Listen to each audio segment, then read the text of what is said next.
Thank you very much. So, first of all, welcome to tonight's meeting. My name is Councillor Rory Vaughan, Chair of the Economy, Arts, Sports and Public Realm Policy and Accountability Committee.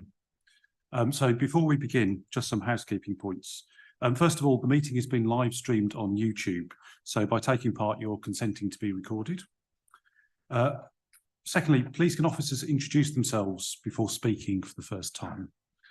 And you'll perhaps be pleased to hear there are no scheduled fire alarm tests, but if the fire alarm sounds, I'll adjourn the meeting. Please leave the meeting in an orderly fashion by the staff fire exit, which is behind me to my right, down there, and officers will direct you to the assembly point in Riverside Gardens.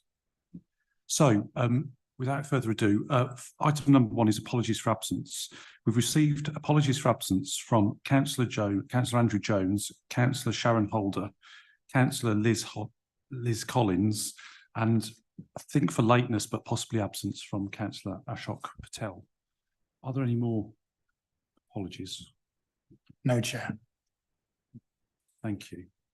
Item number 2, do any members have any declarations of interest that they'd like to note at this point? Okay. Thank you. And do members agree the minutes of the meeting held on the 5th of February? I do. Great. Okay, thank you very much. So, on to the first item, item number 4, on tonight's agenda, and that's the Highways Contract Review. And presenting, I think, is going to be Ian Hawthorne, who's the Assistant Director, Highways, who is joining us online this evening. So, Ian, it's over to you, I think. Okay, can you hear me okay? Might need to turn it up a little bit. Is that better?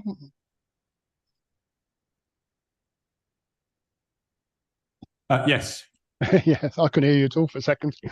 Okay. So Ian Hawthorne, I'm Assistant Director for Highways. I've been doing leading Highways for about 12 years. So I'm going to run you through the Highways contract and go through the challenges that we have in Highways. I think the most important thing is to list the assets that we've actually got, and we've got an awful lot.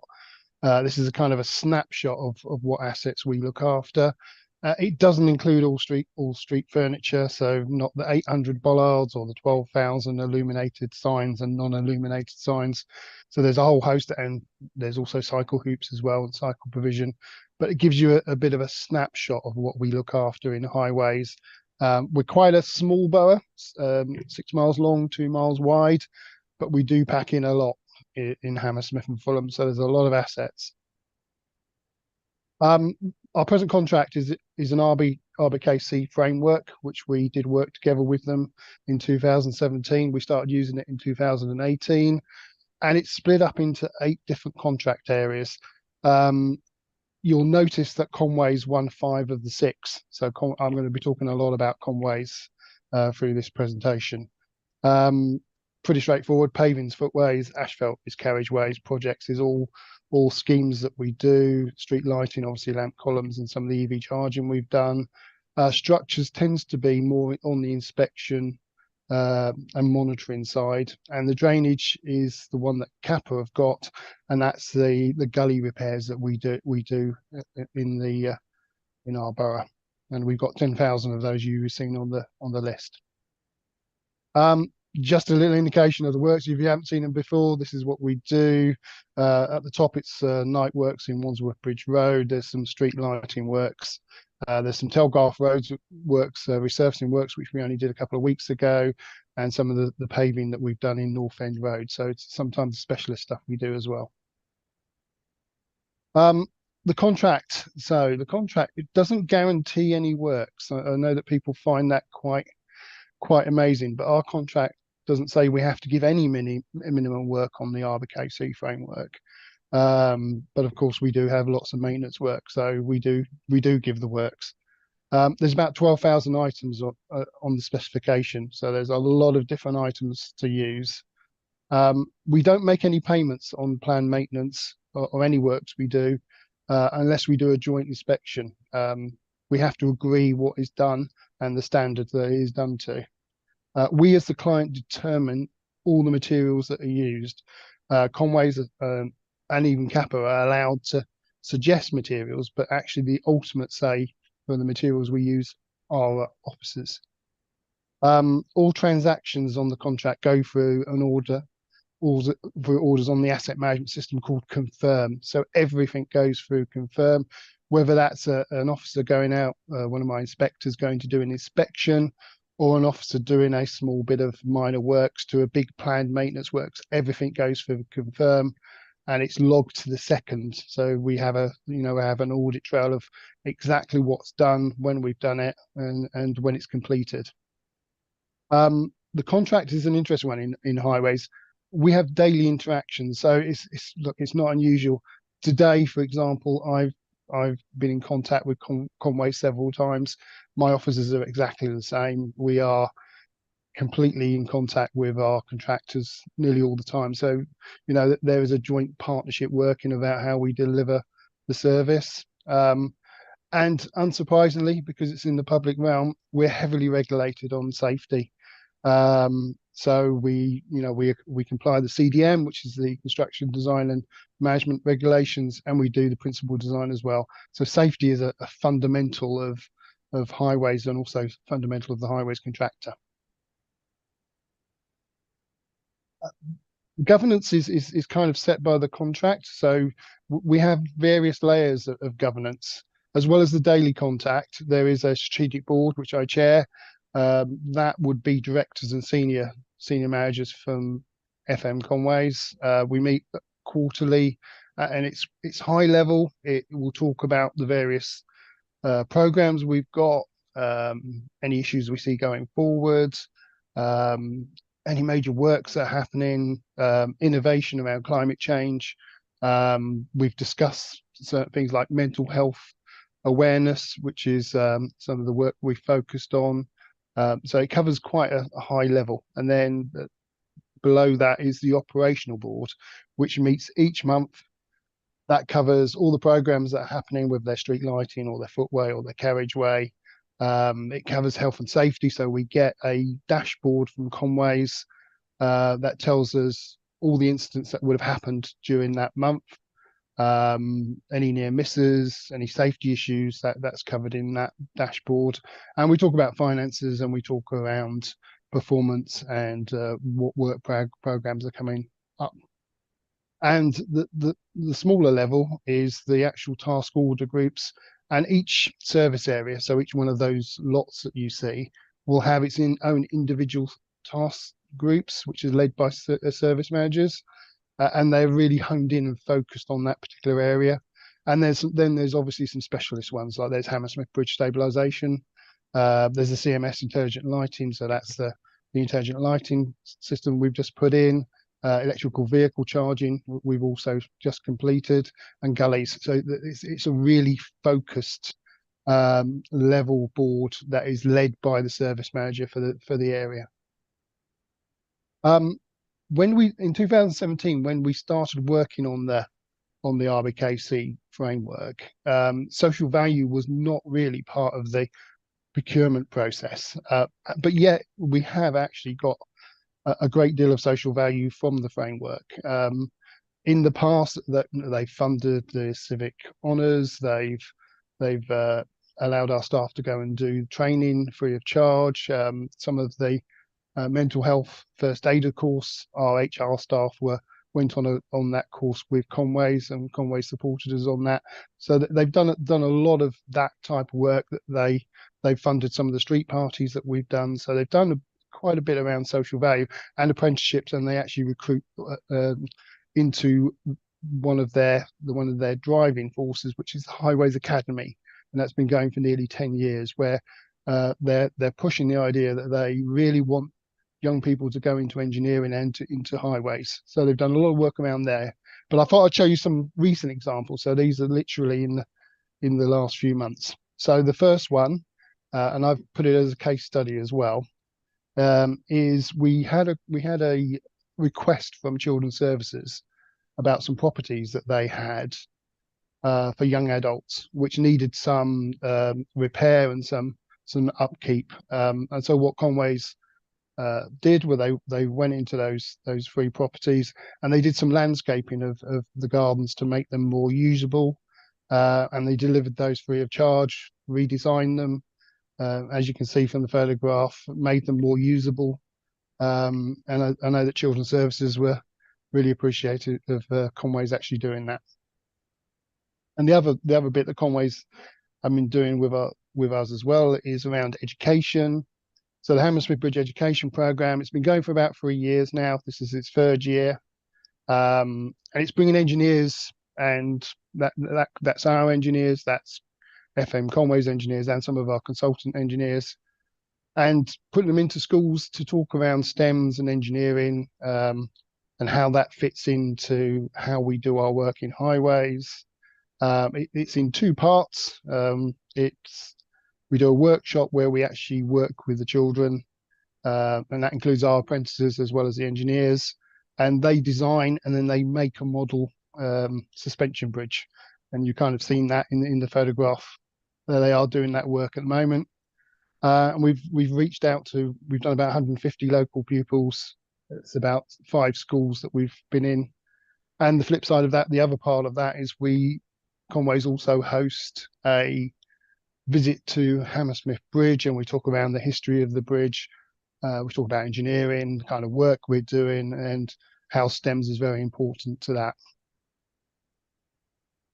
I've added this in because FM Conway's cover a lot of boroughs. I think it's 15 London boroughs they cover, and it's some of the charity work they do. So I thought I'd add that as part of the social value.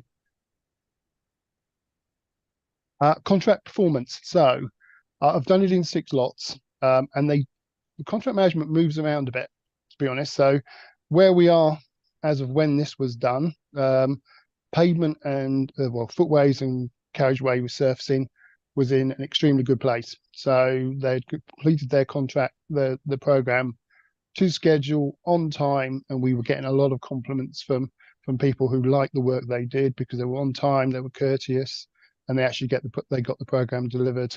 I think they started in April and they finished in December last year, so well ahead of any scheduled program works we'd ever done before, and that gave us time to start doing the work we needed to do the program for this year. So we actually got a fair few compliments for the service. So both of these are very good. But contracts are very different. They're variable. They don't always stay very good or good. Sometimes they're not good. So street lighting has had a few issues. I put it at satisfactory, but they are on an improvement plan, which they're working with us on at the moment. It means a lot of our focus goes on street lighting. It also means that their task force group, which I mentioned before, is actually weekly rather than every couple of weeks. So we really hone in on when the performance is an issue. Same with projects is in a better place, but that is good at the moment because they're working with us and they're part of all the programming, and the design work is actually together. So we've seen improvement in that area. And the other areas are good as well. So the structures one is more around inspection and monitoring, which is it's quite a small part of the contract, but they deliver works on time and they do it well. And the drainage and gully repairs is very good. They deliver on time. The cleansing program is ahead of schedule, and the repairs program is done to time and to good standard. An example of that was that they actually worked in North End Road. They actually did the work before Thames Water did their sewer work, and they were on time, on schedule, and allowed Thames Water to get in when they said they would. A little snapshot of the dashboards that I would get as a service manager. So these are monthly. This is one in December, and as you can see, when I talked about the performance moving around, for me, I'll hone in on the footway, which is 24 hours at 0.5. That's not acceptable. It should always be 0 with 2-hour reports. That has improved greatly. So that's why they've moved back into very good. So this performance is focused all the time around how they do things and where they are and how they're responding. And as you can see, I've not, in my presentation, I think in my report, I don't think I mentioned potholes. I know that's a very popular subject, potholes, but I mentioned them here. We had 283 potholes just before the end of last year. It's not gone up more than that. We do apply a process called a stitch in time, where we try and get to defects before they turn into what people call potholes. So that there is a bit of a push on our side, and Conways are signed up to that. I thought I would cover some of the risks. So the contractors are dealing with a lot of risk. So public utilities are probably the biggest issue that we have in highways and Conways, and it's a bit of a joint effort. When I talk about Conways, they're kind of the physical arm of us engineers in highways. So you've got at the top, you've got a very neat picture of illustration of what the services look underneath the road. And when we talk of highways, what people see above tends to be where they stop thinking about highways, whereas we think of what's below. So that's a very neat illustration of where all the apparatus are. Right next to it is actually what it looks like in reality. We get a lot of issues with apparatus not being in the right place. So there's a whole saga around where assets are and where they're supposed to be, and often they're not. And obviously, other people's apparatus actually impact our asset greatly. We call something called it's called a slow leak. It's when a water main is not ruptured, but it's leaking, and that's not detected for some time, and it undermines the highways underneath it. So our highway is very reliant on the stuff that's in it and around it and on top of it. So the manhole covers are part of that. So the ironworks make a great issue for us. So we have to manage our works in a certain way. Working in public space requires a high level of risk assessment and assurance. There's no surprise there. The highway is open 365 days a year, 24/7. Lots of people use it. Our stakeholders is everybody in the world who wants to come to Hammersmith and Fulham and use our highway. So, there's a lot of pressure on to make sure that we try and keep our highway safe and make it accessible as we possibly can. And no surprises, weather plays a big factor. So if we get lots of rain, that has issues around footways, and certainly has lots of issues around carriageways. You kind of see more potholes if you get extended levels of rain. But equally, our highway doesn't really like heat either. So when we had the heat wave, we start seeing problems with carriageways deteriorating, also footways. Community plays a big factor in how we do highways works. So we try and avoid to do night works because we know that residents don't like night works. Sometimes that is just not avoidable. So that's how we plan our works. That's how we plan with Conways. So we work together to deliver projects and schemes. And so we factor in lots of variables about how we deliver works, how much communication we do, and how we need to plan those. Highway space is in demand, and people think that as highways we would get automatic access to our highway. You'd be surprised that there are 16,000 works in Hammersmith every year on average. I think I calculated it worked out at something like 30,000 work days if you added up all the durations together. So we have to make sure that we coordinate our works with public utility works, and there are a lot of them. The ratio is something like 60% to 40. So 60% of that 16,000 is actually utility works compared to 40% of ours, and ours tend to be quite small jobs. So you can see where the balance is. But fitting our works in with utility works is a constant challenge for us to make sure that we manage our network. You'll notice that we tend to do a lot of our works in school holidays when the network's slightly quieter. But that does become a challenge when everybody wants to work at the same time. And also we're vulnerable to events and development as well. So, our planned maintenance is kind of reliant on knowing when developments are going to happen, because we don't tend to do planned maintenance when we know development's going to happen, because it simply will damage our highway. And obviously we've got 3 football clubs. So managing our work around those events are quite challenged, but we've got the boat race, we've got a number of big events in the borough. So we are now in a place where, we're in the extension of the contract. We need to have a new contract on the 1st of April 2026. We have explored a number of options. We were in talks with Westminster maybe to do a joint framework to reduce costs, but that's not proved quite practical. So I think we're in the place now that we will probably do a standalone Hammersmith and Fulham contract. We're looking at the usual options you'd expect from a highways contract. So it's design and build, it's lighting, it's safety inspections, winter service, drainage and gullies, but it's also the footways and carriageways we would normally do.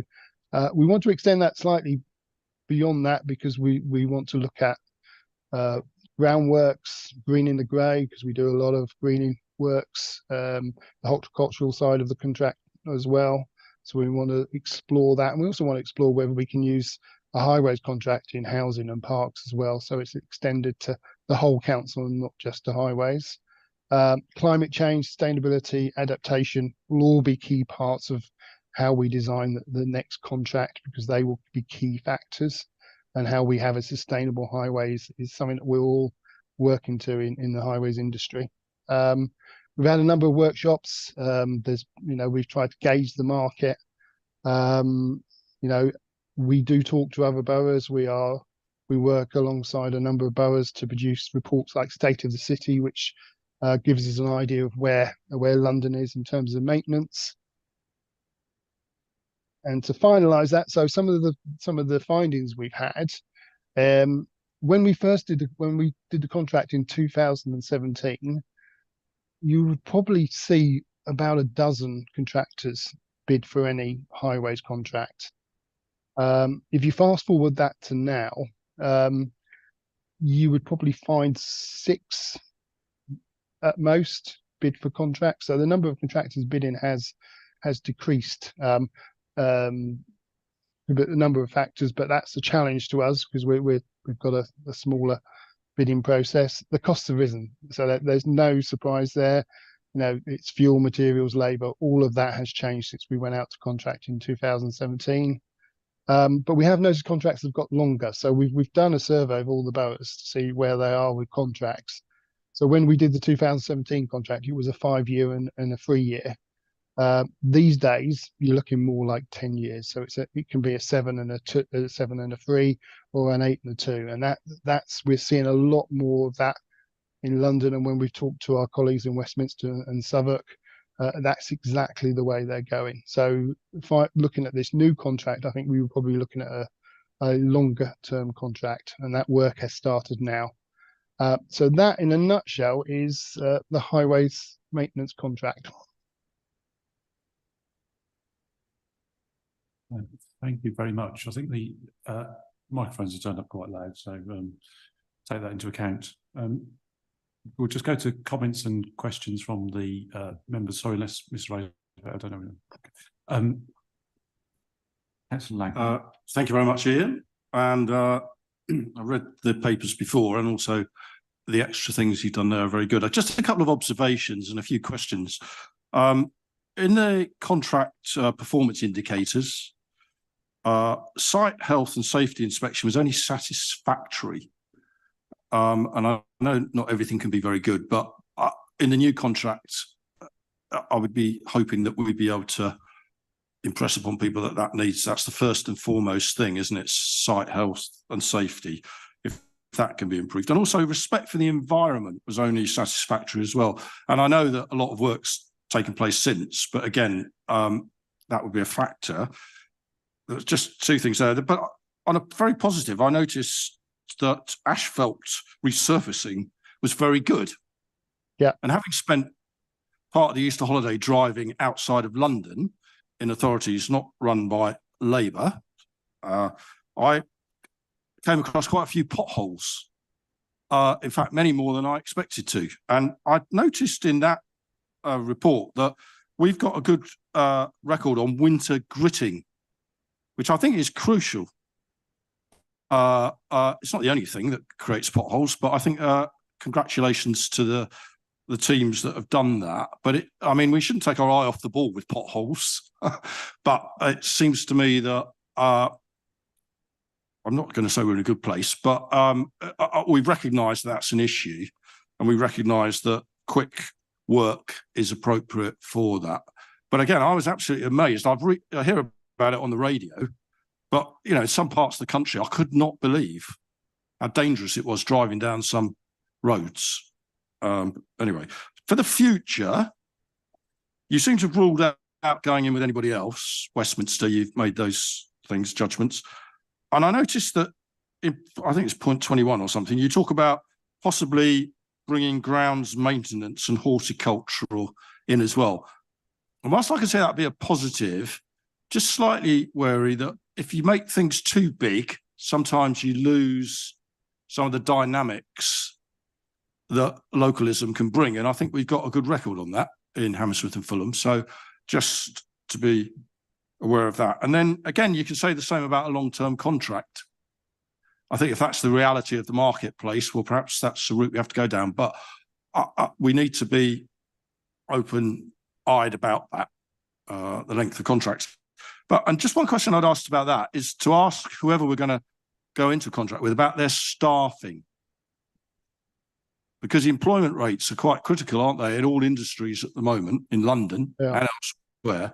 And, 10 years is a long time. And we need to be clear that they can satiate the demands with their staff.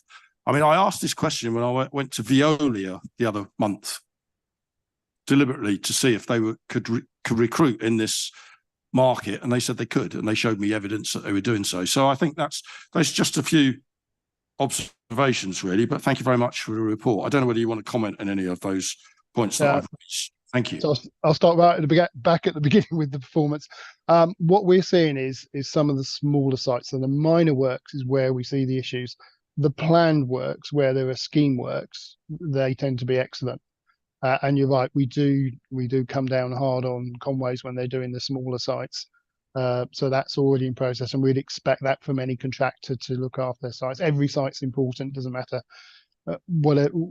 what the work is or what they do. You can't just do the big plan stuff. You've got to do the small stuff as well.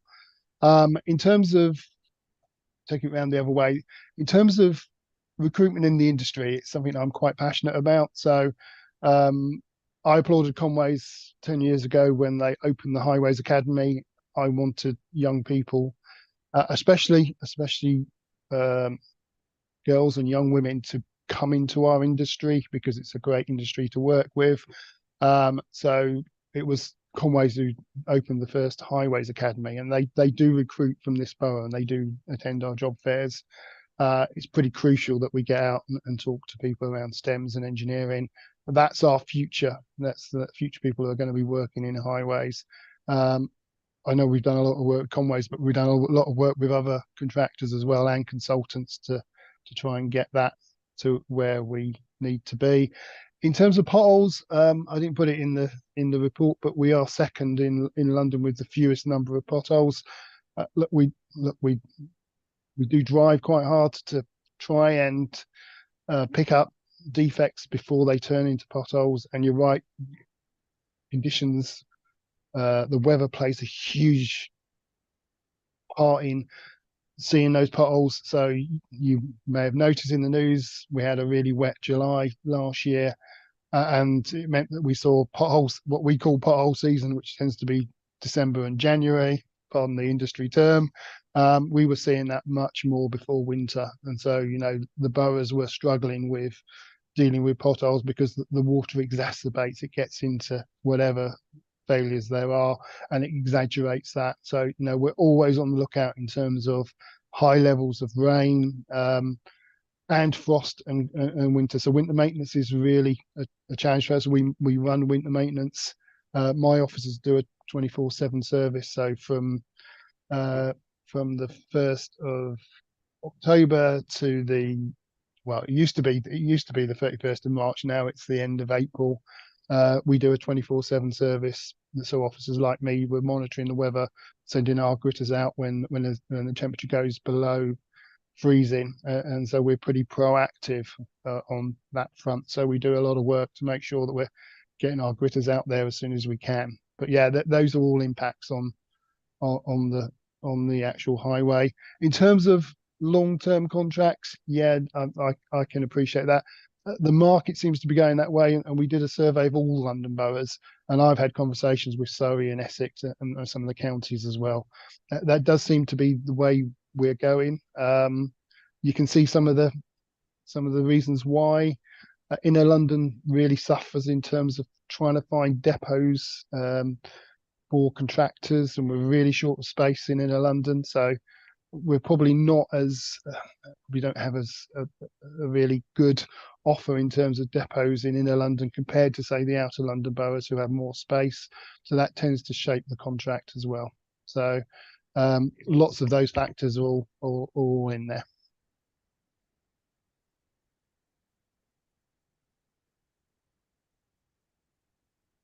Councillor Borland. Hi, thank you very much for that.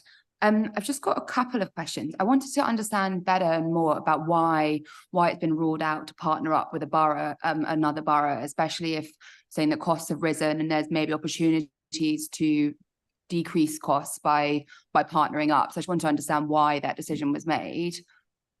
The decision was made because Westminster wanted to do things a lot quicker than we could do and wanted to do. So we really want to review how we do the works contract, to go across the board and make sure we've got everything in place. Westminster wanted to do that slightly quicker than we did. You're right, sometimes if you join up you get savings, that's true, but Westminster is a different borough to us. We have similarities because we're linked in we've got lots of common ground, which is why we started talking to them in the first place.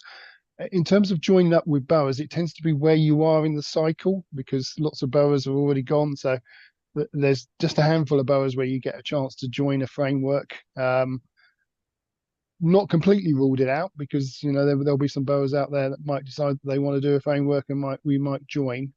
But the Westminster one has been ruled out because they actually want to mobilise a lot quicker than we do, and that causes us some issues, because we really need to get to. In terms of contract, there's an old saying which is the devil's in the detail. Trust me, in contracts the devil is in the detail. Get the detail wrong and you spend a lot of time worrying about it and having to do lots of work to pull back that detail. So we wanted to take a bit of time to make sure we had really looked in depth around the contract specification that we've got, and 20,000 items is a lot of items, and whether that's all necessary. And there's a lot of work around sustainability, and there is we talked about ground maintenance. We're moving to a much different type of highways asset. We're moving from a grey the grey to a greening of the grey, which is, we used to do lots of ASP and asphalt. That's changing because our sustainability is required and we've got to adapt. And we're seeing a lot more heavy rainfall. So our asset needs to be better prepared to be able to deal with those changes. That means that the next contract, we've got to factor in some of that sustainability that wasn't in the previous contract. We're in a different world from 2017 to where we are now. And so we wanted to take a bit of time to make sure we've got that right. And I'm not saying that Westminster are not trying to do that, but we wanted a bit more time to do that, and they wanted to get on. So we still work together. I have joint meetings with Westminster and Southwark and lots of other boroughs, so that hasn't stopped. But we want to take some time to assess and make sure we do the right contract for Hammersmith and Fulham. Okay, understood. Thank you. Sorry, that was really loud. And forgive me if this isn't the right department, but one thing that does come up quite often when talking about highways works with residents is a kind of frustration around feeling like the same piece of ground is dug up by one person and that's all done, and then 2 weeks later it gets dug up again. And so I was wondering, if there was further scope to try and you know, link people up so that we're not having telecoms 1 week, drainage the next week. And because that does, I think residents understand that works need to happen and that they're disruptive, but I think they do find it really kind of grates on them when they feel the same bit is being dug up and put back again. And that is a frustration for me as well. So part of my other bit of work is I lead the team for network management. So I coordinate those works. An awful lot of work is done to actually make sure we collaborate and coordinate the works. You can't factor for a damaged main or a service pipe going, then you are really stuck. What we have tried to do, and it is hard work, is get utilities to work with us when we do our planned maintenance program. In advance, the utilities have that planned maintenance, and we do encourage them to contact us, to talk to us, to get in before we do. And that work is continuous. It's a bit hit and miss sometimes. Utilities have got their own programs.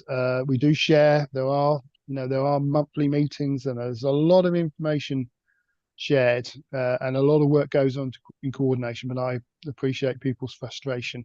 The legislation as it is, though, allows utilities to jump in when we've done. So the legislation allows, for example, if it's an emergency, to go into works that we've already done, and if it's a new connection, even though we may have completely resurfaced the road, within 28 days, if it's a renewed connection, they can go in.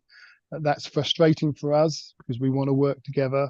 And there's been a lot of work with utilities to try and do that. So it is a work in progress. I hope you see some improvement soon, because we've been working hard on it for a very long time. I'm quite old, so I've been doing it for a long time. But yeah, we are moving closer to getting that collaboration better. But you're right, it is really frustrating. Okay, thank you very much. Yes, welcome, Councillor Patel. Did you have any questions you want to put? Chair, can I apologise for my lateness? I had a mediation which went on and on. Just a couple of points. On page 14, under the asset type, there's a reference to Hammersmith Bridge with an asterisk. I couldn't see what the reference to that was. Perhaps. It's because we don't have many structures, and the one big structure we have is Hammersmith Bridge. So unlike other boroughs who have lots of structures, we don't. We have a small amount of structures. So I put a star to make sure that I hadn't forgotten Hammersmith Bridge, and being as I work on Hammersmith Bridge, I could never forget Hammersmith Bridge. But I wanted to make sure that you knew that I hadn't forgotten that Hammersmith Bridge was our major structure. Fair enough. And the second point is on page 15 at paragraph 8, all the contracts seem to have been awarded to FM Conway, except for drainage repairs, which has gone to Kappa. Can you explain why that is? Wouldn't it make sense to simply have one contractor dealing with the whole thing, as opposed to drainage repairs by Kappa and drainage cleansing by FM Conway? But there's a really simple answer to that. Conway's didn't bid for the drainage repairs. It's not their forte, so they didn't actually bid for that. The 5 they bid for, they got. The one they didn't bid for, Kappa got.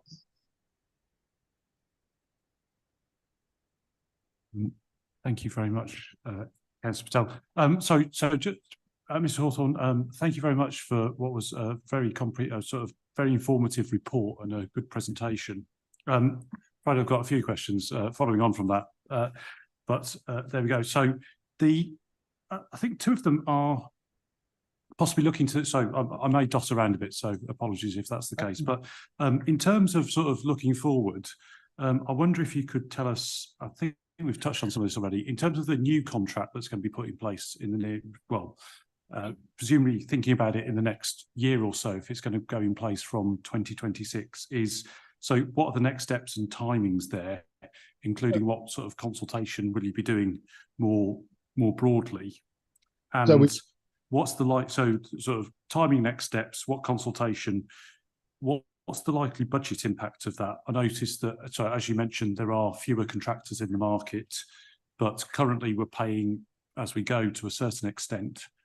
So there's that. And then I wondered, what's the sort of strategy, you refer to it quite a lot in the report in terms of that, which may be a question of the consultation around looking at issues like climate change and obviously all of the things that you're aware of in terms of potential impacts on the highway in the next highways and carriageways and everything and pavements in the next 10 years or so, particularly with the impacts of climate change and all obviously the issues, you know, sort of more current issues, obviously about Thames Water and all of that, which I think is all about the sort of stuff that's actually in the ground and keeps being dug up and reshaped and one thing and another. So it started now. So we will be bringing somebody in to lead the procurement. There'll be lots of engagement and lots of consultation because this is a contract we need to go through piece by piece. That process has started now. So I suspect we'll be bringing this back to PAC once we've started to do the work we need to do. We'll be testing the market because we are named as part of the TfL framework. So there are 3 TfL contracts, professional services, there's core highway services and a projects one. So we'll be taking test bites of each of those to test the market, see where the pricing is, because TfL's framework has only just been renewed. They renewed it last year, so you know, we can really get a feel for what the market looks like. Will there be higher prices? Yes, but we kind of tailor our works to be able to deal what prices we've got.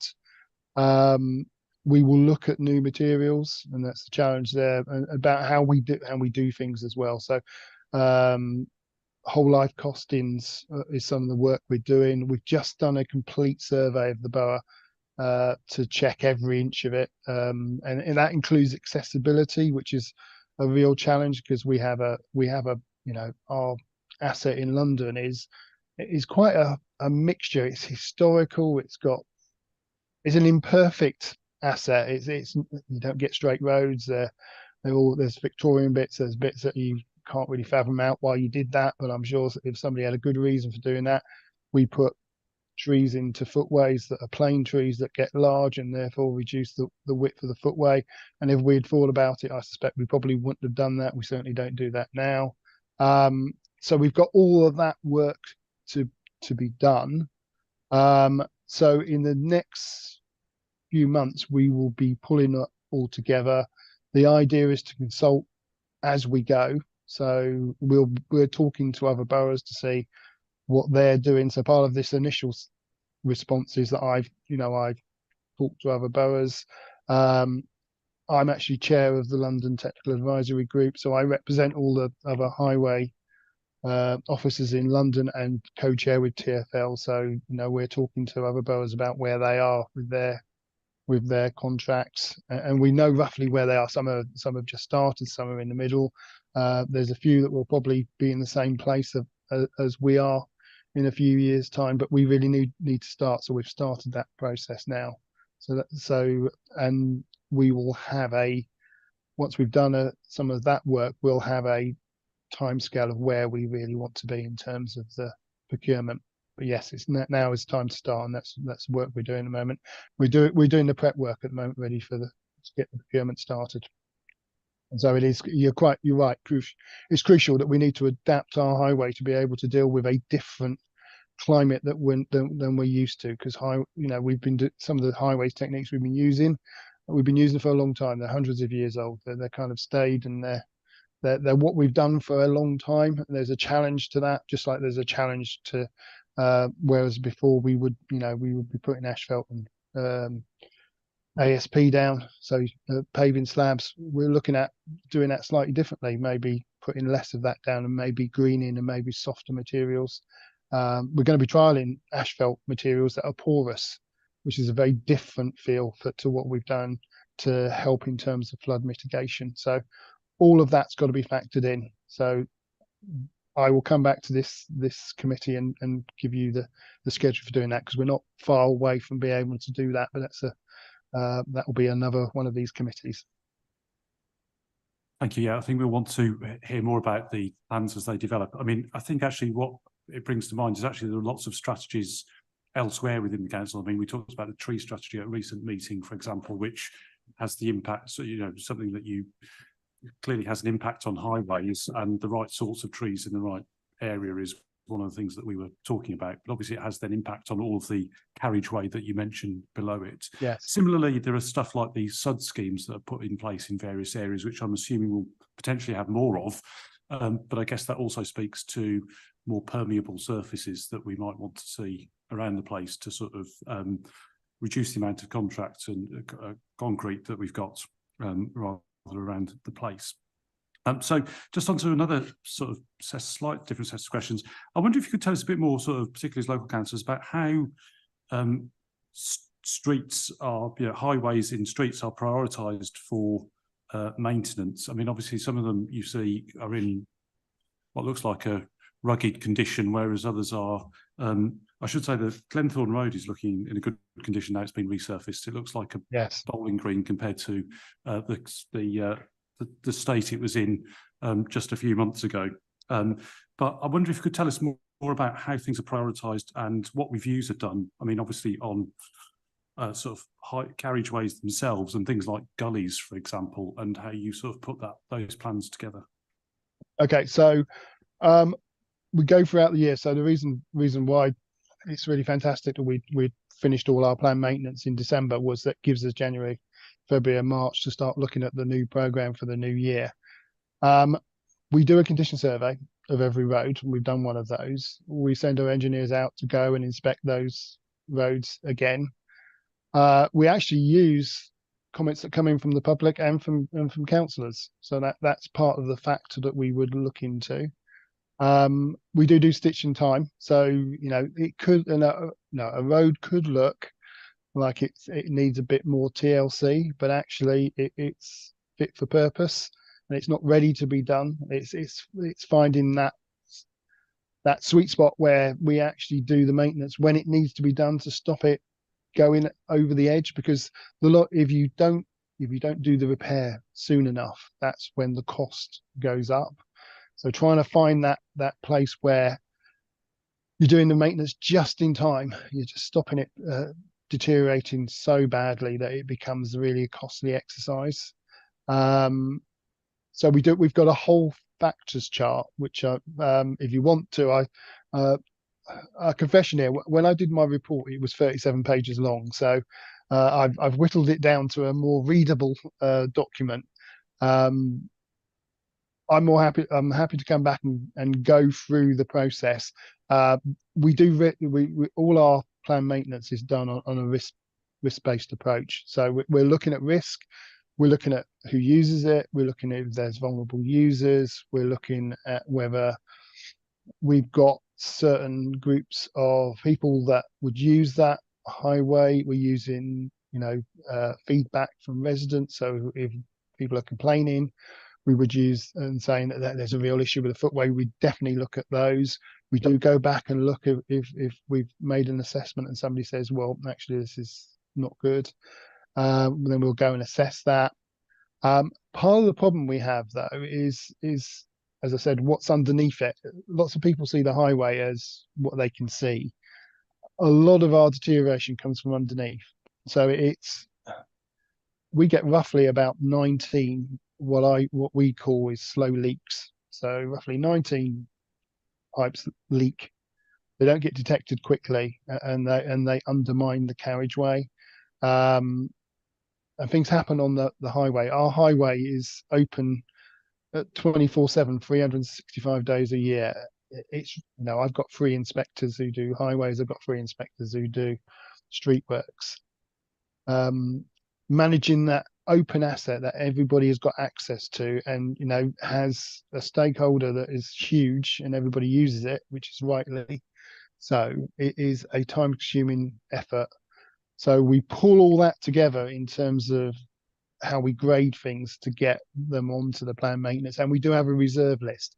So even though we do our planned maintenance list, if a main goes or a development suddenly starts, then we will move our planned maintenance program around to make sure we maximize the life of what we're putting in. So we're quite careful about how our planned maintenance program, and if suddenly developer decides that they're going to develop where we've got a planned maintenance program, we will delay that program till the developer's finished, because all that will mean is that that highway will take an awful lot of pressure on it, and we don't want to put a new carriageway in simply to see it fail within a few years, when we want to make it last as long as possible.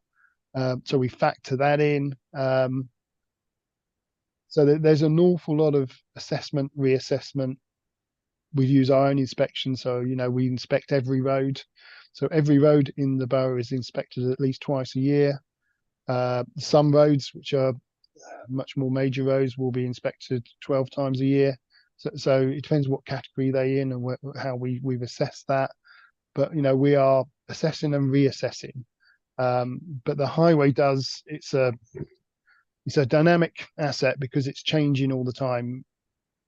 And utilities are doing a lot of work to our assets, but lots of other people are doing works to our assets. So trying to keep on top of that is quite a task. And all of that is factored into our program. And where we understand once we've done a program, that's a stop in time, and the asset can still continues to change.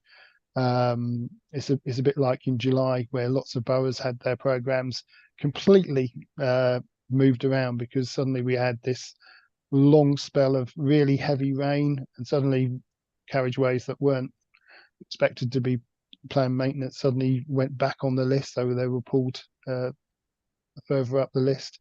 So it is quite a task to monitor it. So our program tends to be flexible. So when we do a program, we have our roads that we're going to do and our footways we're going to do, but we always have a reserve list to move things around. So that's quite a long-winded way to answer your question. Sorry. No, thank you very much. Just a couple more points on that. No, thank you for that. I noticed that paving was one of the issues where we don't seem to be, the sort of condition of the pavements doesn't seem to be as good as we would be expecting. So I should say, on that previous answer, it's quite helpful to understand the dynamics of that in order to, I think, as councillors, be able to explain that to our residents as to the stuff that you're looking at. And clearly, it's good to know that you're taking on board comments from councillors, residents and others in looking at the plans for any 1 year. But clearly, I think the issue is obviously around about planning and, at the stuff that you have explained in terms of the way you'll try and prioritise works. But just briefly on paving, I wonder what's the sort of timetable for getting, the percentage of, pavements of a good standard up to, I think it's something like 80% is the target. So that's question one. I think the other question, and I wonder how you respond to this, is, obviously one thing which has hampered some of the lots, I think, is sort of kit not being moved on time, for example, once works have been over. Because clearly one of the frustrations, unfortunately, although people appreciate the carriageways, for example, being repaired, that does cause frustration whilst there are four-way controls or whatever in place. And then if kit isn't moved sort of shortly afterwards, that does cause its own frustration. So I wonder how you monitor that and how that sort of gets resolved. So I'll take the footways first and then do the traffic lights. So the footways, we changed tack on the footways a few years ago. So changing the dynamics on footways is a bit like trying to turn a tanker, because it's quite a process. And if you looked at the original start, we've got a lot more footways in terms of kilometres than we have carriageways. And footways are quite complex engineering because they take a long time to do.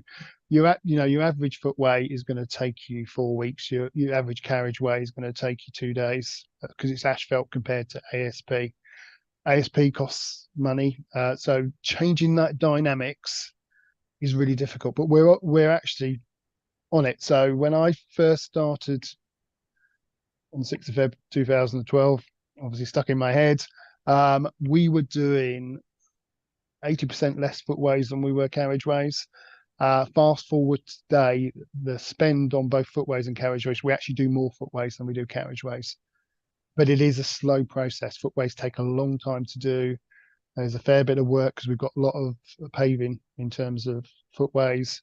That takes time to do. But that dynamics has changed. We've changed to real focus on footways. I think people get fed up of me talking about footways because I think that's the focus we need to currently looking at the moment. So there has been that change already. So the change is happening, but because we've got such a, it's a big asset, to make that change was always going to take time to do, and we focus quite heavily on making sure we get our footways done. So that has been the change. In terms of traffic lights, they should be monitored on a regular basis. If they're not, then you can contact me and I will chase up whoever has got their traffic lights and have not moved them when they should have done. Freeway lights tends to be not always us, but utilities. Any councillor who's got an issue with traffic lights or any traffic management issues, or any contractors, whether it's my contractor or utility contractor, could contact me, and I'll get one of my inspectors out there to go and look at as soon as you tell me, because they need to move them as quickly as possible. That's what we push, and and there are actually, if it's a utility, there will be penalties for not doing that quickly, because they have a set amount of time to be able to do work. So they all work under a permit, and that permit sets out how long they've got to do that works. If they want an extension, they have to have a good reason to do that. If they don't have any good reason to do that, then they incur a penalty charge, which we call an overrun. And depending where that is, that can be incredibly pricey for them. We do take a lot of money from utilities who fail to actually reach the deadline that they put themselves. So they come up with a duration. We can challenge it back, but we agree that duration, and they're expected to work to it. If they don't work to it, and that includes leaving their traffic lights behind, then they will be charged a penalty by us. So feel free to contact me if that hasn't happened. But my team should really be picking that up, because we do a lot of inspections. We do 20,000 inspections a year on utility works. So that's a lot of inspections that happen. So thank you very much indeed for the presentation. I think we've, sorry, do you want to come back very quickly? That's right. Sorry, just one last question. Paragraph 18 lists the key performance indicators. Out of those 6 lots, in my view, lot 3, street lighting and electricals contract, is the most important. Why is the performance satisfactory? Apparently planned works not completed until March 2024. Structural testing delivered as scheduled, etc. Is there a reason why that's satisfactory and the other performance are categorized as good or very good? Because it is not performing to how it should be. So there's a real challenge in terms of street lights or lamp columns. So that the humble lamp column has suddenly become a house to lots of things, whether that be cameras, air quality sensors, hanging baskets, small cells, monitors, signs, you name it. That's what goes on lamp columns. And that gives us a challenge around how we maintain that asset, because the asset was designed to be a street light, not to be a holder for other stuff. And so we have to manage that in terms of condition survey. So we have a rigid condition survey of all our street lights, all our lamp column, all our columns. So they are tested on a regular basis. But we need to react a lot quicker. So that's why it's satisfactory. I think I mentioned before, with the 2-hour requests, for me, 0.5 is not good enough. I want 0. Right. So, and they've been slow to react. If they are slow to react, then that's satisfactory. That's not good enough. And that's why they're under performance measures. I expect them to deliver when they should do. And that's why they are in satisfactory. When they get to doing things on time and being ahead of the curve, then they'll be good. And if they do that much better, then they'll be very good. Let's be fair that, look, the lighting contract has delivered 2,400 EV chargers into columns. That is a remarkable number. There's been a lot of work to get that done, and kind of that tips them closer to good rather than satisfactory. But it all has to be good in terms of lighting. That's what I expect from my contractor. And I have a lot of conversations with our contractors to make sure we get this right, because we're delivering this service for the public. So yes, it's satisfactory. I expect to, hopefully the next time I do this presentation, it will be good, because that's what they're working to. Okay, Ms Hawthorne, thank you very much for joining us tonight. I think that's been we've gone through a comprehensive set of questions, I think, for you on highways, which I think has given us a very good overview. I think actually we'll be very interested to bring this back in, say, 6 months' time or however long, in terms of looking at the new contract, particularly as we discussed, I think, the sort of strategy for the next 10 years, because there's going to be a lot of evolution, particularly with issues, well, clearly issues around climate change, but also other strategies that are sort of impinging in one way or another, which are probably in the same area, on highways in general. So thank you very much for your time tonight. I won't go through all the comments that we've had, but I think it's we've obviously gained a lot of good explanations as to how you're prioritising your work, as well as how the contract's performing at the moment. And yes, we certainly look forward to being sort of consulted in due course on the development of the new contract. So thank you very much for joining us. Well, I couldn't have been there in person, sorry. Thank you. No problem. Thank you. Okay. I think we can move on straight on to our next set of items. So we've got 4 reports on aspects of place shaping. So I don't know quite how officers want to do this. I think items 7 and 8 might work reasonably well together, but we'll see how we go on that. But first of all, can we move on to item 5, place shaping approach and priorities? And I think I'm handing over to Nikki Burgess, first of all, who's the head of business and enterprise, to present the item. Good evening, I'm Nikki Burgess, Head of Business and Enterprise. Am I speaking too loudly? Sam will start the presentation. So I'm just going to talk to you. Can you get that wording a bit? I can't read it. So I'm just going to talk to you about the council's approach to place shaping. It's across all directorates approach. We kind of started when we were looking at place shaping and the civic campus, but we've now expanded to look at the 3 key regeneration priority areas of the borough. Our place shaping approach, I've lost my words, sorry. So anyway, we've got 3 priority areas. So King Street, obviously, and the opportunities the civic campus presents. Shepherd's Bush and its connectivity with White City Innovation District and public realm strategy, which Matt will be talking to you about shortly. And North End Road and the Section 106 opportunities that will be coming from Earl's Court development. And obviously everything that we do aligns with all the other local plans, strategies, etc. Industrial strategy. Next slide, Sam.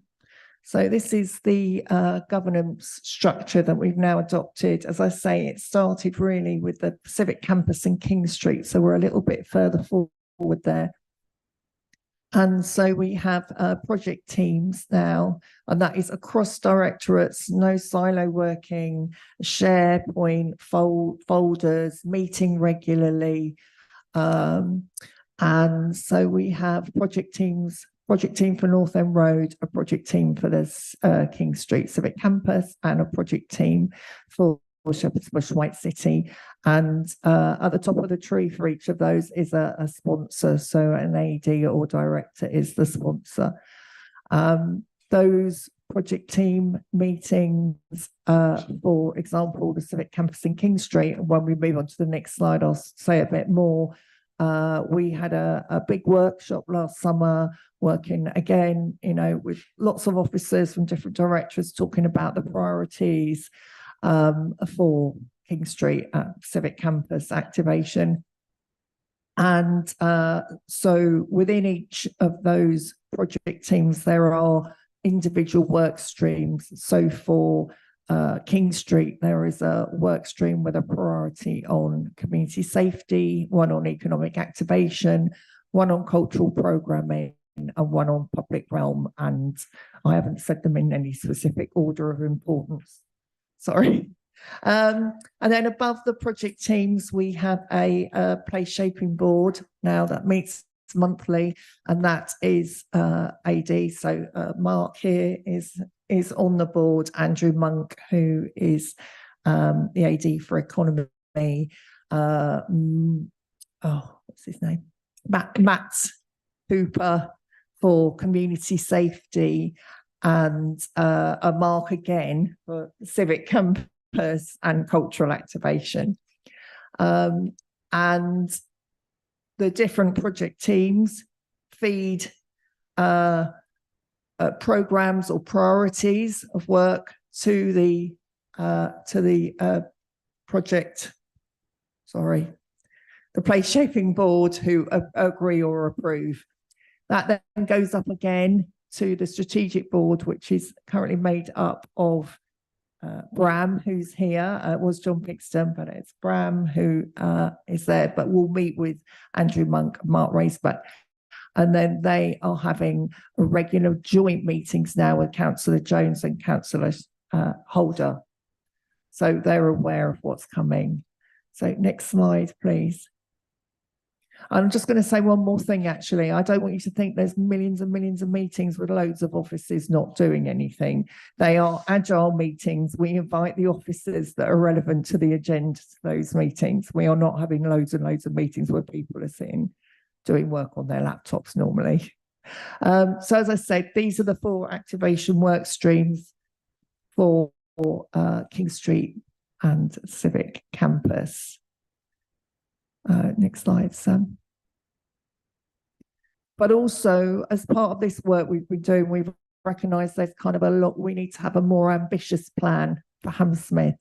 So we've just started some work where we're looking to commission an architect or a firm to come up with some more blue sky or more visionary ideas that might for long-term planning. So I don't know whether you want to say anything, Mark, about that?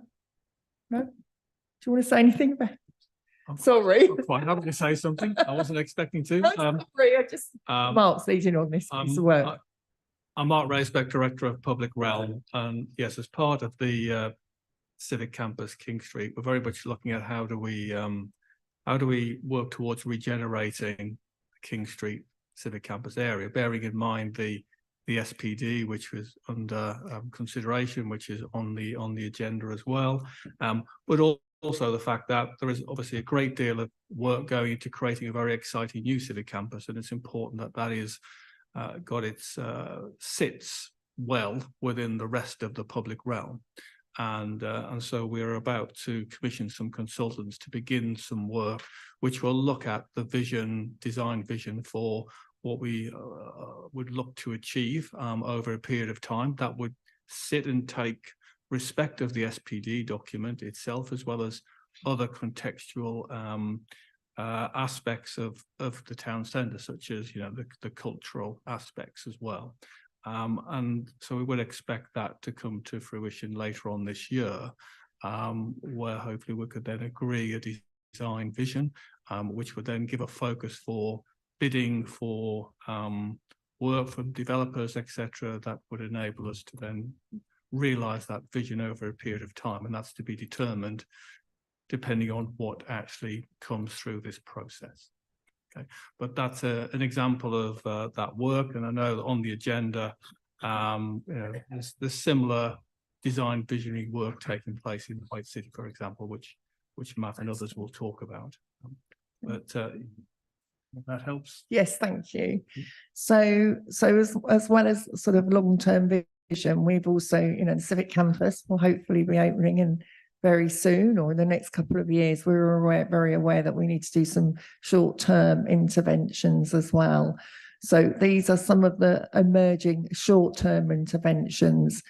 We have got some funding from UK SBF, where we are looking at improving some of the shopfront facades in and around the Civic Campus, particularly around the gateways, to improve the overall look of the public realm. This is more focused on improving the public realm than improving the giving money to businesses. This is making it more attractive.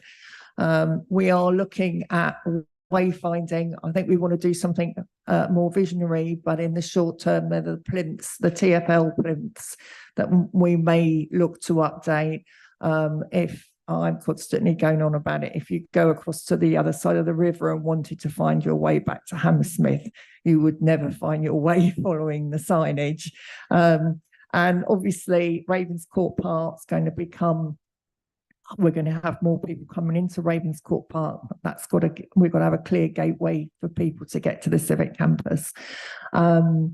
And also, you know, it's about all our other stakeholders, cultural attractions, other reasons why people want to come, or why people should come to Hammersmith. And of course, the riverside, which at the moment, if you came to Hammersmith, you wouldn't realise there was a river just a few minutes walk away. The A4 lovely subways that lead from the civic campus, I think there are longer term plans, but in the short term, we are looking to work with Ian, who's just talking his team with TfL to do some improvements to drainage and foliage and overgrown foliage and lighting, etc. But we're also looking to put in some CCTV and work with local artists to have some really attractive artwork leading down and through and on the other side, which will also form part of wayfinding. And we're looking to do both the subways. I know as a woman, that is somewhere I would never walk through on my own at night in its current format. We've got all these new people moving in, you know, people have got to be able to get to and from the river safely. Economic activation, I mentioned shop fronts, but we're also speaking to landlords in the area looking for opportunities for meanwhile space, whether we could take any space opposite the civic campus meanwhile to kind of activate the area, something that I don't know whether any of you remember, we had a shop in Kingsmouth called Made in H&F, which sold all designer local artists products. In fact, it's coming back soon into Kingsmouth, not Kingsmouth, sorry, Hammersmith Broadway, which would be very exciting. But you know, can we have some make space, workspace? Can we have something that will bring people down to that end, or you know, just start to animate the space before we actually open? I'm trying, and then also around economic activation, we're thinking about place branding and base marketing, visitor development, all of those sorts of things. Very much my background, I was a town centre manager back in the 90s, very much looking as well around the businesses from Ravenscourt Park and to the border and near the civic campus. There's some really lovely restaurants and places that are quite hidden, really, and I think there's an opportunity for them really to increase their trade and grow. And finally, the streetscaping. So again, this is Mark's team and Ian's team. A whole load of officers went around the King Street and created. We called it the Quality Streets Audit. And they noticed down bus stops and telephone boxes that need to go, and bollards that need painting, and what needs cleaning, etc., etc. So that's all being done. That's all starting to be done as business as usual. So obviously we need to tidy things up a bit. Next slide. Similar with Shepherd's Bush, where I won't go into huge detail. You can see the work streams there. We're not quite as far forward as we are with Hammersmith, but we are moving in the right direction. And Matt's going to talk to you about the public realm plans. But one of the things is, because we now do have this governance and kind of place shaping governance, it does put us into a stronger position to apply for funding, and there is being funding applied for. I don't want to take up too long. So there's a Shepherd's Bush Comedy Festivals in June, very something that's been worked on. We work very closely with Shepherd's Bush market. Obviously, the plans there are going to have an impact on Goldhawk Road and Uxbridge Road, as well as new opportunities. At the moment, my team, we are looking at working with Ian's team to get water and power on the green so that it can have more activation, farmers markets, other activities on there, and it will make it safer. Just even small things like a coffee cart near the playground, you know, and sitting where people can use the green as dwell time. Next. North End Road, a lot of work's been done in North End Road in the past. We worked with the High Streets Task Force last year, which is a government initiative. They came and gave us some free time. And these were the key aspects of place that they felt we needed to work on. Next slide, please, Sam. And obviously, with what's going on with Earls Court development, we're going to be looking to develop a plan and use Section 106 money to make improvements in North End Road. One of the things North End Road's really lacking in is there's no kind of there's no outdoors, there's nowhere for people to sit and be. So a bit like Hammersmith, there's going to have to be some kind of visioning, really. And we've got a whole load of projects going on in North End Road. We are looking to purchase some kind of branded trader equipment, but also this will be not like branded parasols and tables. So when people come to our traffic-free events, they come and they can hire a ready-made stall, and that means they can come with their whatever they're selling, quite often in just a suitcase. Whereas if you're wanting to sell and you've got to have transport, then you've got to have parking, all those kind of things. So we're looking to be able to lend those to new traders coming in, and they will be very smart and nice to try and attract some new traders. And there's going to be a new cycle hub in Coomer Place car park, along with storage for the market trade equipment we are buying.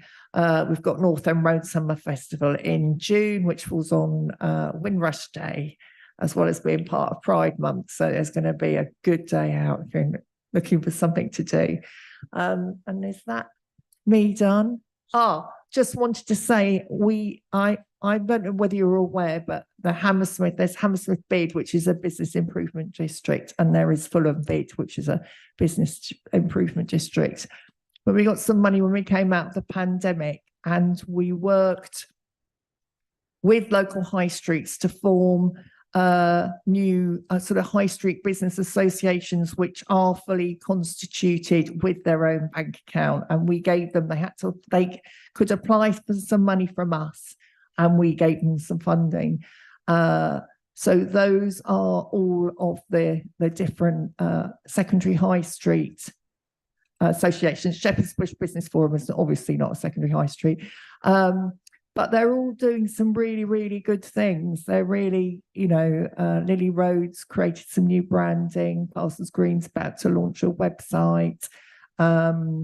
Wandsworth Bridge Road, of course, have done their amazing traffic fee fairs. And Askew Road have created a newspaper. They are they were planning an arts trail this year, which is really exciting. And they've done, at Christmas, they did an initiative, for example, where people paid and they had a starter in one food and beverage place. They had a main somewhere else, and they had a dessert somewhere else. And it was, it was around £85 a ticket, but they've sold about 80 tickets, and it's a way to increase footfall and trade to their high street. So we haven't forgotten our secondary high streets. And if there is a secondary high street, I know they're all on there. We tried very hard with Fulham Road. We couldn't get a kind of leading business. We will go back, but if there's any high streets that you think needs some additional support, let me know. Thank you. I'm sorry, my things are on. Thank you very much indeed, Nikki. I think we'll just take a few questions, if we can now, from councillors. Councillor Lane, did you want to start us off? Thank you very much. It's a good explanation. I think it's interesting geographically picking those three areas. And I'm looking out King Street, and I've just walked past the Civic Campus coming here tonight, and it's going to be a fantastic opportunity, and it's great that you're working on it. I think that I look at it like leading up, because the ward that I represent is Brook Green, and Olympia is there. So I don't think we should forget that that's a significant development that is coming on track quite soon, actually, with implications for parking and all sorts of things like that, but positive implications. And if the Civic Campus can join that in some way, I think that ought to be an important dynamic. And the other thing I'll quickly mention while I'm thinking about it, you mentioned subways and about safety, and I totally agree with that. But if you look at the development that's gone on the Civic Campus, and you look at the other side of it, which was the front really of the old town hall, always, it's much better looking than the back. And you can see how close that is to the river. I walked under one of the subways there recently, and I went to the reopening of Kelmscott House, which is where William Morris is doing. Fantastic little venue there with May Morris and all the information about that. They're very keen to sort of involve themselves in developments. And I think that it's worth sort of thinking slightly beyond, well, we're going up to Olympia, but also the other side down to the river, because that area is fantastic. And if we can make that a sort of area that people want to come to, the Lyric Theatre, and people do want to come to shop as well, of course they do, and the things that are going on in the Civic Campus, I think it's a great opportunity. I'm not saying that it's not important what we're doing in Shepherd's Bush, because I live in Shepherd's Bush and I think that's great, and also in North End Road, but I think that it's strategically, we've got the opportunity to get this right. Difficult times, isn't it, financially? Cost of living crisis and building costs and everything, but also for people. But we've got to think creatively about how we're going to get the residents to come and use these facilities, but also other people. Yeah. And I think at our last meeting, we actually were talking about that. We were talking about people coming here to stay in hotels and so on. So it's a great opportunity, but do keep talking to communities, because communities develop quite quickly in different ways, and they've got different ambitions. And I think we ought to think also about accessibility. Yeah. That's going back to your subways. Yeah. That's a key priority for us as council, but how do we actually make that accessible? But also, and I'll just finish by saying, for young people, what do we do for the young people within London and all the young people for Hammersmith and Fulham within these opportunities? But thank you very much, and good luck and best wishes for all of it. But it's going to be hard work. We're already finding it hard work, I can assure you. But I would just like to assure you that we are very much looking at our, in terms of, we're definitely looking at joining up the river as part of our wider vision, but also about other stakeholders and assets that we have, such as Olympia, Lyric, all of those places working together will drive more footfall towards Hammersmith. So we've got to think about Hammersmith as a whole. The Civic Campus will obviously be doing its own marketing and, a visitor, attracting visitors, but we've also got to look about big picture, and we don't want to be in competition either with our other assets and partners that we have. So we'll work together to bring more people to spend more money, hopefully, and more time. Thank you. Councillor Borland, did you want to come in? Thank you very much for that presentation. I was wondering about, I feel like I say this every single time we have one of these meetings, there's always a heavy focus on Hammersmith and kind of the north of the borough, and I understand that, but I also wonder, obviously North End Road is in Fulham, but I've watched Fulham Broadway, say I've watched it kind of quite visibly deteriorate in the last probably only 5 years or so. There's been a noticeable change in businesses, in just kind of overall atmosphere and the feeling of wanting to be there. You know, there's so many parts of Hammersmith and Fulham that people want to be in, that feel like somewhere I'd like to spend my hopefully sunny Sunday morning or after work, or, you know, whatever. But I feel Fulham Broadway has kind of slipped. And I'm not sure exactly what's happened there, but I would have thought that that's something that you guys have noticed. And I wonder if there's any thought to what support can be offered there to try and improve that area, because I think it has kind of noticeably, it's become somewhere that, you know, do people want to visit? Do people want to spend their money, their time? Do they want to live there? Do they want to, you know, do all the living that we do in Hammersmith and Fulham? And I wonder if Fulham Broadway, what's happened kind of there? What's your opinion? I think there's been quite a lot of, you know, turnover in businesses there. In fact, funnily enough, we answered an inquiry to Councillor Coleman last week from a resident talking about businesses leaving and going.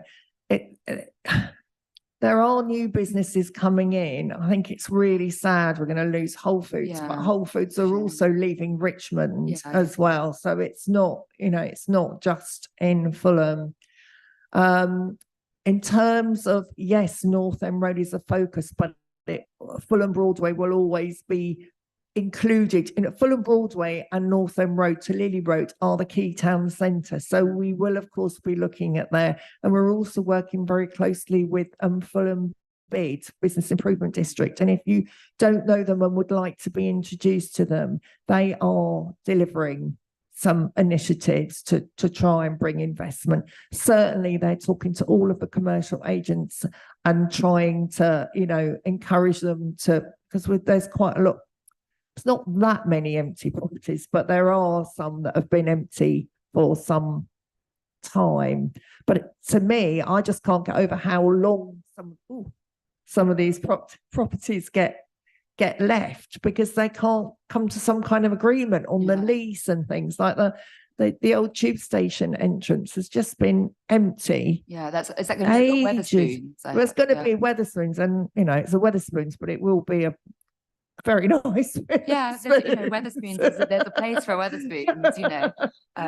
So yeah, I think it's good to not see properties empty, to be honest. Yes. So Wetherspoons or you know, whatever, I feel like that is a good thing. Yeah. And I also wondered about it was interesting to see how many the different business associations, because obviously you can't do everything, you can't be everywhere. You know, you've got these three kind of focuses, and you have to do some kind of focusing, otherwise you'd be buzzing all around and wouldn't, you know, you need to kind of focus and get things done. So I understand that, but I wonder if there's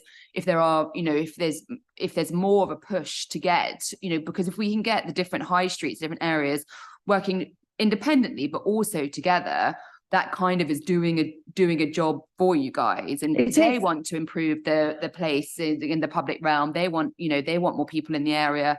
They have the same objectives that you guys do. So it would make sense to me to try and empower more, you know, and I'm sure that is difficult to get, but it depends. I mean, with Ravens Court and all those businesses down there, I think they're really struggling with crime at the businesses down Ravens Court and beyond to the border at the moment. So I think they would quite like to develop some kind of business association, but also I think the civic campus is going to provide opportunities to increase their trade. So it's a good time, but you really do have to find some businesses that do want to get engaged with it. Otherwise it would just end up with a council. You know, you want them to have some ownership of it. I mean, we do the secretariat and things. We do a lot, but you know, Askew Road is amazing. They're a really good example. Well, Askew Road has changed so much. Like it's become it's a really fantastic, and there's some really like niche businesses, like Japanese bakeries that are getting, that Japanese bakeries had like a kind of a not national right, but a London-wide write-up as being a fantastic place, that we've got one of London's best Japanese bakeries sitting on Askew Road. Well, I think that's quite a interesting thing that we've got going on. But yeah, I just and hearing, you know, about the different courses at different restaurants, that's a really interesting idea. Like I'd never thought or heard of that. And so maybe, I don't know how much they share information between them, but if a, you know, if another association can hear how well that's gone for someone else, maybe that will. Yeah. And- We do have group meetings. Anyway, I think I'll probably talk too long. Okay, so- thank you. Sorry, move on. Yeah, Councillor Patel, do you want to come in here? Yeah, just a couple of points. Do we have any ideas of what the investment is for these projects, the Shepherd's Bush and North End? I note that the investment is of 1.9 million for creating seating areas, replacing paving and curbs, and improving market pitches for North End roads. Just wondering whether it's rather extravagant or not. Also, coming back to the last speaker about welcoming more businesses, I think we need to look at the business rates. There has to be relief for business rates, which is killing most businesses now. For rent, payment of rent, you get something at a decent sort of premises. People question what you get for business rates. So I think it's something which needs to be looked at quite urgently. And also the enforcement of business rates, because although there's a more situation where the domestic rates are not enforced as quickly as business rates. The business rates are there, and if you don't pay business rates, there's all sorts of consequences. So I think that needs to be looked at as well. Yeah, I mean, I know in some areas where they've wanted to attract, so say for example in North End Road, we wanted to attract a certain business selling certain products, you know, some sort of anchor type businesses that they have run schemes where they've reduced the business rates to try and get that investment. Just something to consider. And sorry, the other question I raised was about the investment for North End Road and Shepherd's Bush project. Matt will talk about the public realm around Shepherd's Bush, and we've got currently a bid in, which Matt will tell you about. In terms of North End Road, it'll be around working with ECDC, and they're going to be putting in their planning application soon. So we'll be negotiating Section 106 for those improvements. So is the 1.9 million? The 1.9 million in the report I did, or one, it has already been spent on North End Road. And that was on some of the Yes, public stuff- realm improvements. public realm improvements, including paving and all that sort of stuff. All sorts of things, yeah, planting, yeah. Thank you. Sorry, so I'll come to myself now. So, I mean, I think in the way that there's been the strategy that you explained earlier on, particularly with the various groups and obviously then how that's flourished. I mean, I think it's a good example, I think, of coordination and cross-working across the council, because the whole thing here is that people don't just necessarily think in the boxes of the departments that we've got in various areas across the council, but clearly things like community safety and highways in particular quite often come together, because you know one part deals with one part deals with the other, but they do need to join up. So I think there's some good examples here of obviously, you know, having these cross-departmental, you know, sort of cross-cutting teams is going to be essential to both, you know, to touch on all the things that you need to do. Interested, obviously, I mean, this brings together, I think, some of the strategies that we've been talking about in previous meetings here, which is sort of visitor strategy, helping business, but also, and interested in just a little bit more on what resident involvement there's going to be in some of these strategies. I know there must be some there, but I wonder if you could draw some of that out a little bit more. But I wonder in some of these projects, if you could identify, I mean, obviously something like North End's been going for a little bit longer, but whether there are, in terms of the strategy for delivering it, whether there are some sort of quick wins and then sort of longer term ambitions, I guess. And I wonder if you could explain a little bit more about what we might see in King Street, for example, in the sort of short term, because clearly you want to bring some things in a bit more quickly, and then obviously some are longer, slower burn examples. I mean, clearly from the sort of Shepherd's Bush angle, as you know, keen to see some of the fruits of that labour spread a bit further down, particularly like Green Road, for example, where there's a lots of business going on there, a sort of cultural activity. Obviously, Bush Hall is a good example of that, and the Bush Theatre. And bringing all of that together is clearly something I'm quite keen to see. But I wonder if you've got any comments in particular on just to tell us a bit more about the sort of resident involvement in all of this and how they might be involved and what sort of quick wins there might be on some of these projects. So in terms of resident engagement, obviously projects like the Civic Campus and, residents are already engaged in, and have been. But in terms of now we have the internal governance framework, we now have to put together the external governance framework and how we are going to engage and work with residents. But some of it will just be on individual projects. And a lot of what we're looking at the moment is kind of business as usual. We're not doing anything really super big, apart from like the Civic Campus was obviously. But we will be building, and bringing to you that governance structure. And certainly for my team, because I'm business as an enterprise. So, very much working with Hammersmith a bid around, and because they engage with all of the big businesses. So we're certainly engaged with the big businesses. And we run something called a business network that brings lots of businesses together bi-monthly. So we're talking to them about what's happening, and we're doing a business engagement event for King Street businesses, hopefully in June, to bring them to find out more about the Civic Campus and the benefits and what's going on there. But we'll have to have a whole program around working with other stakeholders, and then there's a lot of stakeholders. Some of the stakeholders are cultural businesses, and in fact, they're already working together around place and thinking around what Hammersmith as a destination. In terms of quick wins, I just talked to you a little bit about the shopfront program. We're about to procure that.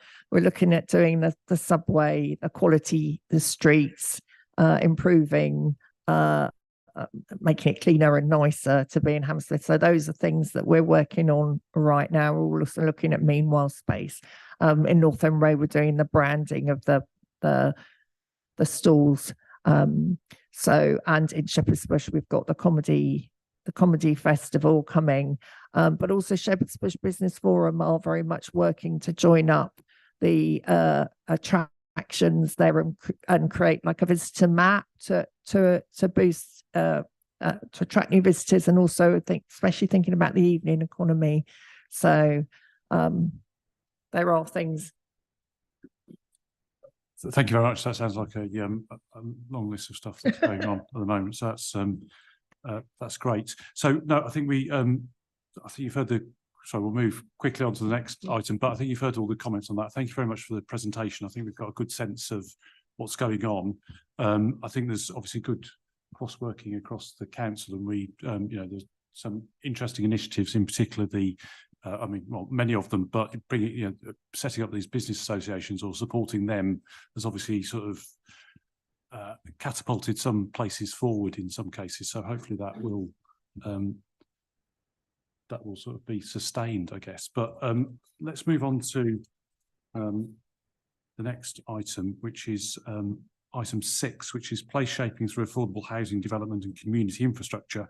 I think we've got, I don't know if Labab's here, but I know that Matt Rumble, Strategic Head of Regeneration and Development, is going to be presenting on this.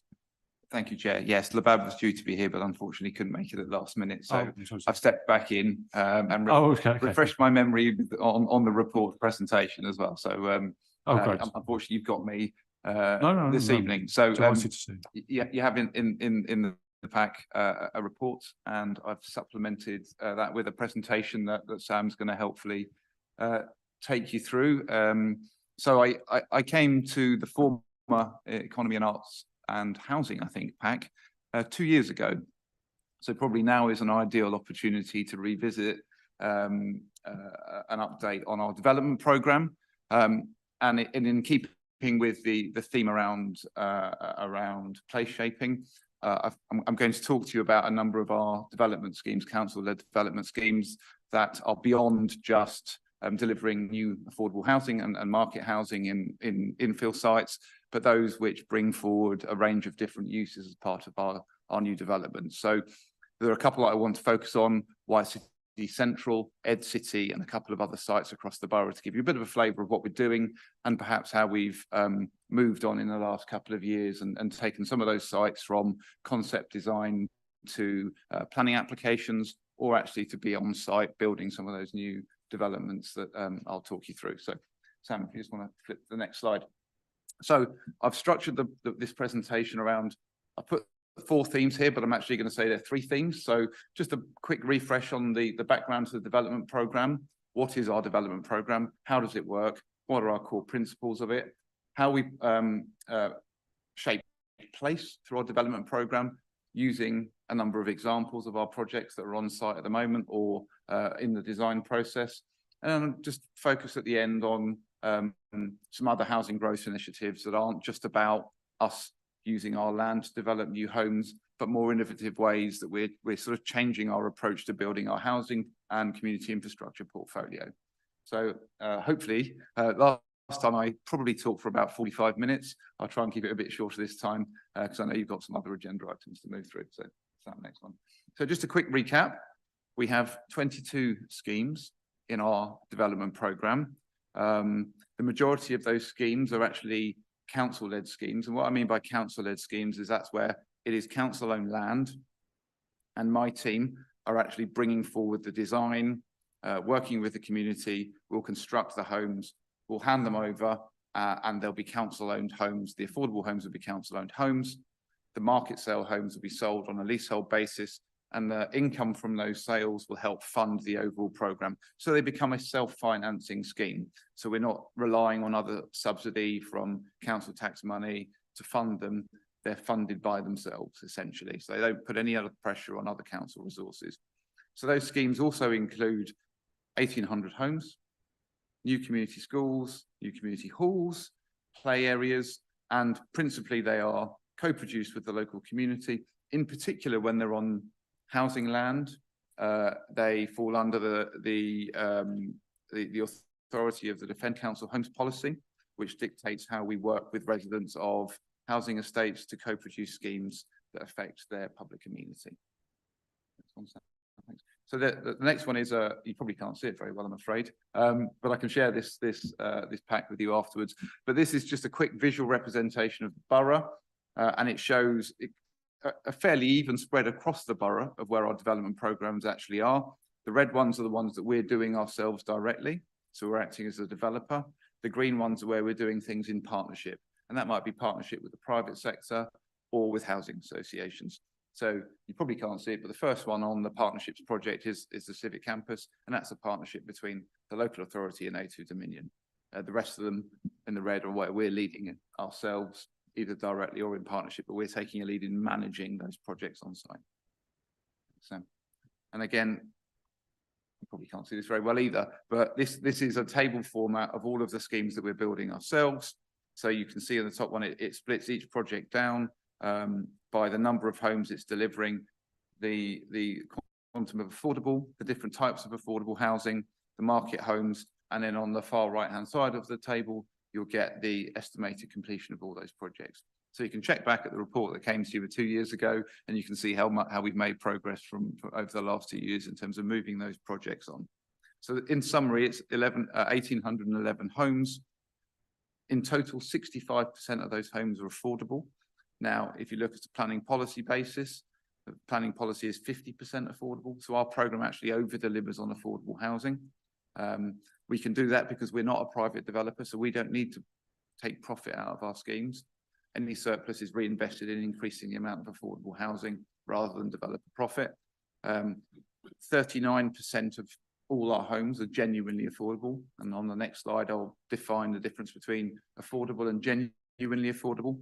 And as I said, in principle, we aim for the highest standard of sustainable development, and we make sure we co-produce our schemes with local residents. So people living around those development sites have a say in how they're designed, who they're designed for, and the shape of those things. Sam, if you move on. So very quickly, just to describe the different tenures of housing in our programme, we have genuinely affordable, which is typically a social rent home, so akin to what somebody already living in a social rent house or flat in our borough will pay, or London affordable rent, which is the GLA's form of the lowest form of rent. We have intermediate housing, which will either be discounted market rental property or a product for home ownership like shared ownership or shared equity. And then we've got market sale homes, and we sell market sale homes on a leasehold basis. We sell only the amount needed on each scheme just to make that scheme viable, and they'll be sold in the same way that anybody purchasing a leasehold property on our estates will purchase them. So there'll be a leaseholder of us as a local authority. We'll remain freeholder of those homes, so we'll look after the asset in general terms. Okay, and then so the next component of the presentation is talking about how we facilitate placemaking through our own development programme. So we look at it through 3 pillars, I would say. So the first pillar is it's about being co-designed. So I'll keep repeating that point, but it's very important to the core aspect of our development programme is that we involve residents in designing our homes.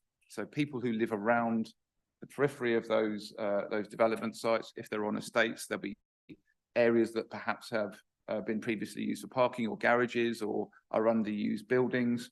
We want to make sure that when we're designing schemes, that our residents take part in that design process.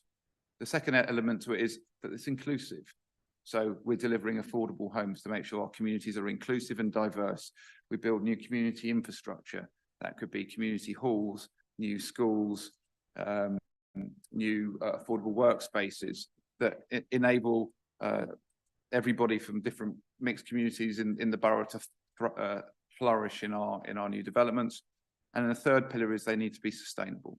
So all of our schemes, we target the highest possible standard of sustainability. And you may have seen in the recent past that we've had 3 schemes that have moved through planning, got planning consent, and are now on site in construction. We've got Hartop Point and Lannoy Point. That scheme was awarded Passive House Classic, which means it's built to the highest possible standards of environmental performance, eliminates the need for gas power in it, and it reduces on-site carbon emissions by about 80 to 85%. We followed that with our development scheme at Lily Road, which is on the edge of the West Kent estate. I'll come on to that in a bit more detail. Again, that achieved Passive House Classic, now deliver 42 homes, and on Farm Lane the same. So just going through a few examples of our schemes. I wanted to focus on White City in terms of placemaking. We've got 2 significant schemes in White City that really help shape the wider area of White City, the White City Innovation District. But importantly, what they do is they draw the White City estate and the community that lives in White City closer to the Innovation District, to all the wonderful things that are going on around the Innovation District with new STEM areas, new commercial growth, new opportunity, economic prosperity. The criticism has always been on the White City estate. That's all happening over there, but it doesn't seem to filter to us. These 2 schemes really draw those 2 components of land together and create those opportunities. So there are sort of 4 pillars to that. There's creating the physical connection between the Innovation District and White City, and Ed City does that. It creates a brand new boulevard, which is a physical gateway that opens up the White City estate into the Innovation District. They address local housing needs. So both schemes have been designed around the housing demand in those areas. So we're not just building affordable housing, we're building the size and type of affordable housing that residents in those areas actually need. So we look at we've worked with residents, we've looked at the housing register and the housing needs of those estates and designed the tenure and mix of housing to meet those people's needs. We've built new community infrastructure. So I'll come on to it, but Ed City includes a new primary school, it includes a new office with affordable workspace, it includes a new youth zone for local people, a new nursery and a new adult education centre. White City Central will provide a new nursery, a new community hub and new public realm and play space alongside all the new housing. So then the next slide. Thank you very much. So this is an overview of White City Central. So for people who may not know White City as an area, White City Central is the core area of White City. At the moment, there are some very run-down old community buildings that need investment. There's an unused former health centre. There's Randolph Beresford Nursery that needs investment, and there's some very poorly laid out public realm. We've been working with the local community for the last 3 years to redesign and co-produce that area. This slide here just shows some of the new things that we've included within that area. So you've got a brand new Randolph Beresford Nursery, a brand new adventure playground, some housing that meets the local housing need and heights that match the heights of the local buildings around there, new outdoor gym, a new community hub, and new community gardens. We work with the community on the heights and layout of the buildings, so you can see that the tallest buildings in that area are actually 6 stories. The buildings that surround and face the existing blocks are 5 stories, so they're comparable heights with the existing buildings. And you can see the new community hub and the new nursery at the core of the White City Central area. So the 4 core pillars of White City Central are new affordable housing. Overall, we're potentially delivering 253 new homes, modern community infrastructure. So we're replacing the existing tired community buildings, the existing tired nursery and open play space with modern inclusive spaces that everybody can access and have been co-designed. We're building sustainable development. So we're thinking about the energy performance of the buildings themselves, but also the public realm. So we can manage water and we can manage heat, and people can move through the spaces in a much better way. And we've embedded co-production. So I'll quickly go through these, Sam. So this just talks about housing. I've covered this already, 253 new homes, responding to housing need, 50% affordable. Modern community infrastructure, I've covered all of this already, thanks. Community sustainable development, so that the new homes will reduce carbon emissions by 60% compared to new buildings, most new buildings. There's the biodiversity net gain, so it's improving biodiversity by 17% on what's there already. And we're incorporating new and interesting things like green roofs and blue roofs that store water and create areas of habitat on the roof. So we're using every little space we possibly can, creating new community gardens.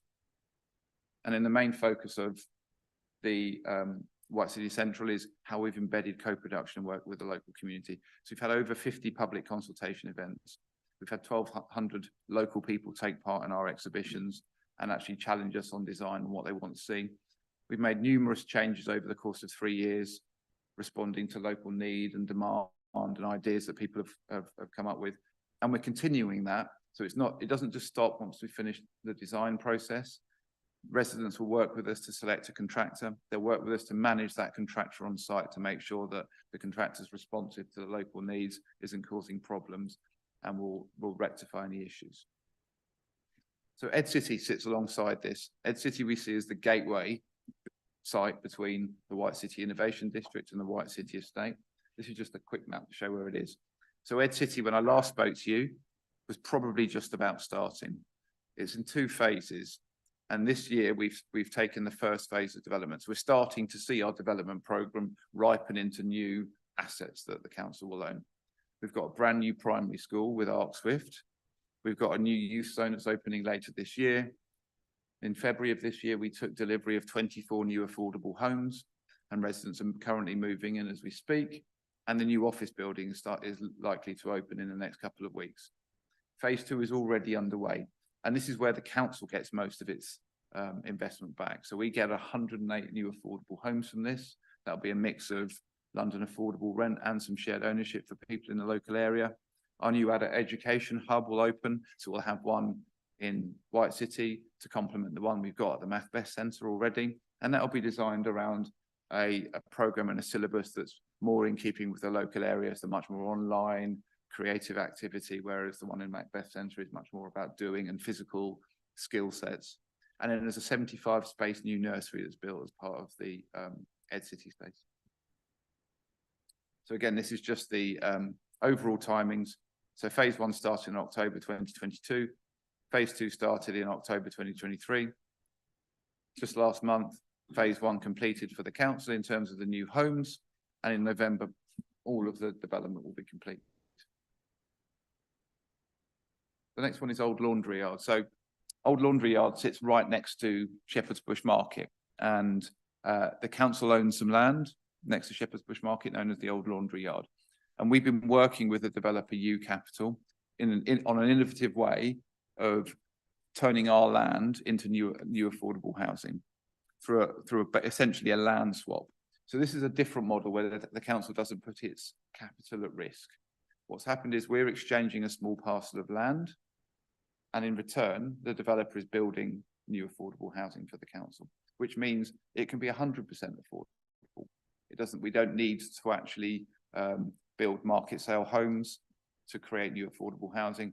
What we're doing is we're giving up a slither of land that will enable U Capital to build a brand new office, commercial retail development that links quite nicely with our industrial strategy because it includes new affordable workspace and new lab space in partnership with Imperial College, which will see space for growth sector startups coming out of Imperial working in the Old Laundry Yard area. So this is a slightly different way that we approach development, where we can work with developers, build new housing, but not put our capital at risk. Again, Avonmore School. Avonmore School is a scheme that we've been working on for a number of years now. It is about redeveloping the Avonmore School site and building a brand new, modern and fit for purpose primary school. And in doing so, also building 91 new homes, of which 50% will be affordable. Now, the way that this works is the market sale homes help to fund the affordable housing and also the rebuild of the primary school. That scheme has now been submitted for planning, and we're hoping that in June or July that scheme will go to planning committee and subject to committee approved, and will start later in the new year. So that's an example of where we've used our land to build new school infrastructure, but also affordable housing. Lily Road, I covered off very briefly, so I won't go into a huge amount of detail, but Lily Road site is on the edge of the West Kensington estate. It was previously an old TRA hall, and next door to it was a children's centre. That children's centre has been derelict since I think about 2012, but unfortunately that whole site was covered by the conditional land sale agreement that was held with Capco until the end of 2019. When the council was able to terminate that conditional land sale agreement, we set about working with the local community to redesign this space. And what we'll get out of this is 42 new homes, which have been co-produced with the residents of the West Kensington estate. And we're able to build a brand new community hall. And that community hall hasn't been opened since 2019. So we work with the community about what they want to see in that space. And that does two things. That site forms a gateway to the new Earls Court development when it comes through. It also opens out the estate onto Lily Road, whereas previously it was a gated boundary. So it creates a new route into the West Kensington estate, making it more accessible. Finally, I just wanted to talk about a couple of other components of our development programme that we're moving into now. So the first one is Quayside Lodge. So historically, where private developers in the borough had been building new housing and they'd been delivering affordable housing, housing associations would have stepped in and acquired the affordable housing from developers. Over the last few years, the market for that has shrunk significantly. Housing associations are focusing on compliance and doing work to their existing stock, building safety compliance. And it's seen an opportunity for organisations, local authorities such as Hammersmith and Fulham, to step in and start working with developers and looking at whether or not the council can acquire those affordable homes. So the first one went to Cabinet earlier this year, which is Quayside Lodge, which is down near Townmead Road. And we've agreed a deal with the developer to acquire the 37 affordable homes. And that's a component of our development programme that we're going to look to grow over time. So there are a number of development sites across the borough. We'll be talking to the developers to see whether or not there's an opportunity for the council to buy those affordable homes and then become the landlord, increasing our supply.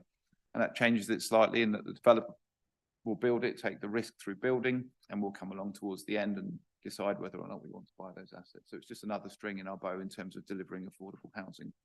Just wanted to mention the refugee rehousing programme. Last year we were successful with a bid to the GLA, where we secured £8.4 million worth of grant to help us acquire homes to permanently resettle refugee families in the borough.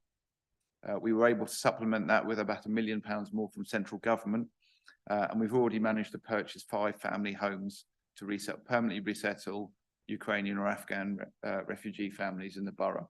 We're aiming before July this year to have completed on about 20 homes in the borough, so that will secure long-term secure accommodation for those families in the borough. And finally, the programme doesn't stop with the 22 sites we talked about. We're already embarking on looking at our entire asset base across the council, whether that's our housing land or our corporate estate. And we secured some GLA grants to look at capacity sites, about 15 to 20 sites across the borough where our next tranche of our development programme can exist, and perhaps we can grow our own housing pipeline by another 2,000 homes over the course of the next 5 to 7 years. So I just wanted to say that that's coming in the background as we're building the development schemes that I've presented today. So that's it from me. Thank you. Thank you very much. I think it was very clear and comprehensive presentation of what's been going on, particularly like the examples that you were able to pull out exactly what's going on in terms of those schemes, and some of the aspects of them particularly interesting. Councillor Lang. Thank you very much. I just endorse what the chair said. That was very comprehensive and very good. And I just think sometimes we, as an authority, could do better, though. You're doing fantastic work to actually tell that story to the residents. Because in my dealings with casework sometimes as a councillor, I try and explain these things, but many residents, they see the negatives about developments rather than the positives. And I think if we can articulate particularly those figures that you're talking about, but also because I live and I've been attended as a resident some of the White City consultation exercises, which I think have been excellent. I just wondered if any point, I know each community is different, of course it's different, but what learning you've gained from that. You've gained a lot, I'm sure, and looking at co-working and so on, that you can apply elsewhere in the borough. I'm not asking for an answer now, but I'm just thinking there are lessons to be learnt from that. And again, I think if you can articulate that sort of to the rooftops, to residents, you know, we work with residents as a council, that I think that is a very strong message to send. And the White City one is very important in that. And I think I just endorse what you just said about housing associations. Well, you didn't say this, but with housing associations, in my judgment, they got too big. They got all their own works to be doing. And I think it is very innovative for a council to be working with developers to recognise this massive problem of housing in our country, not just in London. It's acute, isn't it? And I think even just explaining what affordable housing is in a few sentences is important, because people don't really understand what that is. I don't really. I better now, but I think we've got to do better at that. And then say rather than just say we're setting a target, you know, what it actually means for the communities in which we live. So I think that's very important work that we're doing, or you're doing. But I think we ought to be able to try and explain that a bit more. And then the other side to that, and I mentioned this at a previous meeting, is where with working with developers, where the monies that we gain from them go. And again, I know that sometimes it's not quite so simple to say that, but I do think sometimes our residents don't understand that with our developing work, with the monies that we're drawing in, we're actually improving free school meals for primary school children, you know, bike lanes or whatever it may be. I don't know. But I think we ought to tell that story a bit better. But I think it's fantastic what we're doing. I don't know how it compares with other London boroughs in an innovative way, but you know, I think it's really interesting what you just said tonight in conjunction with what we heard earlier. So thank you very much. But it's just that message, it's messaging for me, getting it out so that people, Hammersmith and Fulham residents, know what we're doing and they should be proud of what we're doing, but we should be doing more. Because I just go back to the last point, housing is the key issue in this country, the key issue. It used to be education, still is, but housing is the key domestic issue in my judgment. And we need to be doing everything we can to improve on that. And we've got some very good examples of what is taking place. particularly up in the White City area. Thank you very much. Come back with a couple of observations, if that's good. First on what we learned, I would say the one thing we've learned through engagement with residents is the more you can demystify the process, the better your engagement process will be, and the more residents will feel like they've owned a project. And so what we've learned is that you've got to go beyond what you think is the traditional route to engagement, and actually got to work through how you enable those residents to actually make a genuine contribution rather than just it be a consultation exercise. You've got to find the routes to look beyond, well, they're not engineers, so therefore they can't take part in the engineering conversation. It's about how do we demystify engineering to a point that they can actually influence what we're doing in a way. So I would say that, and then every scheme has to be different. So White City is a very good example where the community is very involved in that project. The numbers I've just shown through the presentation, hugely involved, 50 consultation meetings, 1,200 people have taken part in the process. We have other projects. Hardtop and Lannoy is another example. Because we demolished Hardtop Point and Lannoy Point, we effectively took 112 homes away from that space. So, and that was the community that lived there. To then try and get the remaining community members to take part was hard, because they didn't feel like it was their space or they were invested in it. So every scheme we have to think creatively about how we engage the local community. In terms of communicating the message, I completely agree. We need to go on a journey where we're actually selling what we're doing, we're communicating it clearly. We have a program of engagement that spans just beyond each project. We talk more broadly with our TRA forums, our Tenant and Resident Association forums, about what we're doing, where it's been successful, and they can hear from those residents so they feel confident that other projects further down the line are going to be delivered in the same way. We have to start small though. We have to prove concept with a couple of schemes where residents can go, yeah, I get that. I understand why you're doing it. I believe that you're doing it in the right way, before we can grow that message and take it away. And I think we're moving to that space now where we've had a couple of schemes that are now on site. People can see what's happening. They can see how their feedback has been incorporated into design, and they can talk with confidence about how it happens. So it's a sort of growing thing, but I completely agree with you. The more we say about it, when there's so much negativity around housing in general terms, we can talk very positively about bringing new, well-designed homes to the borough is a really positive thing. Thank you. Councillor Borland. Thank you very much for that presentation. It was great. I have to say, I would commend you for the level of ambition, and it is fantastic to see new, especially affordable homes in the borough, because I know for most young people, the idea of ever getting on the property ladder is just like pie in the sky, never going to happen. So these kind of homes give hope, give something to aim to.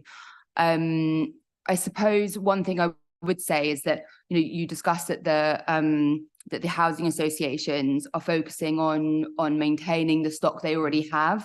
And obviously that's something that's going on in Hammersmith and Fulham as well. We have people that have homes, but they're kind of substandard.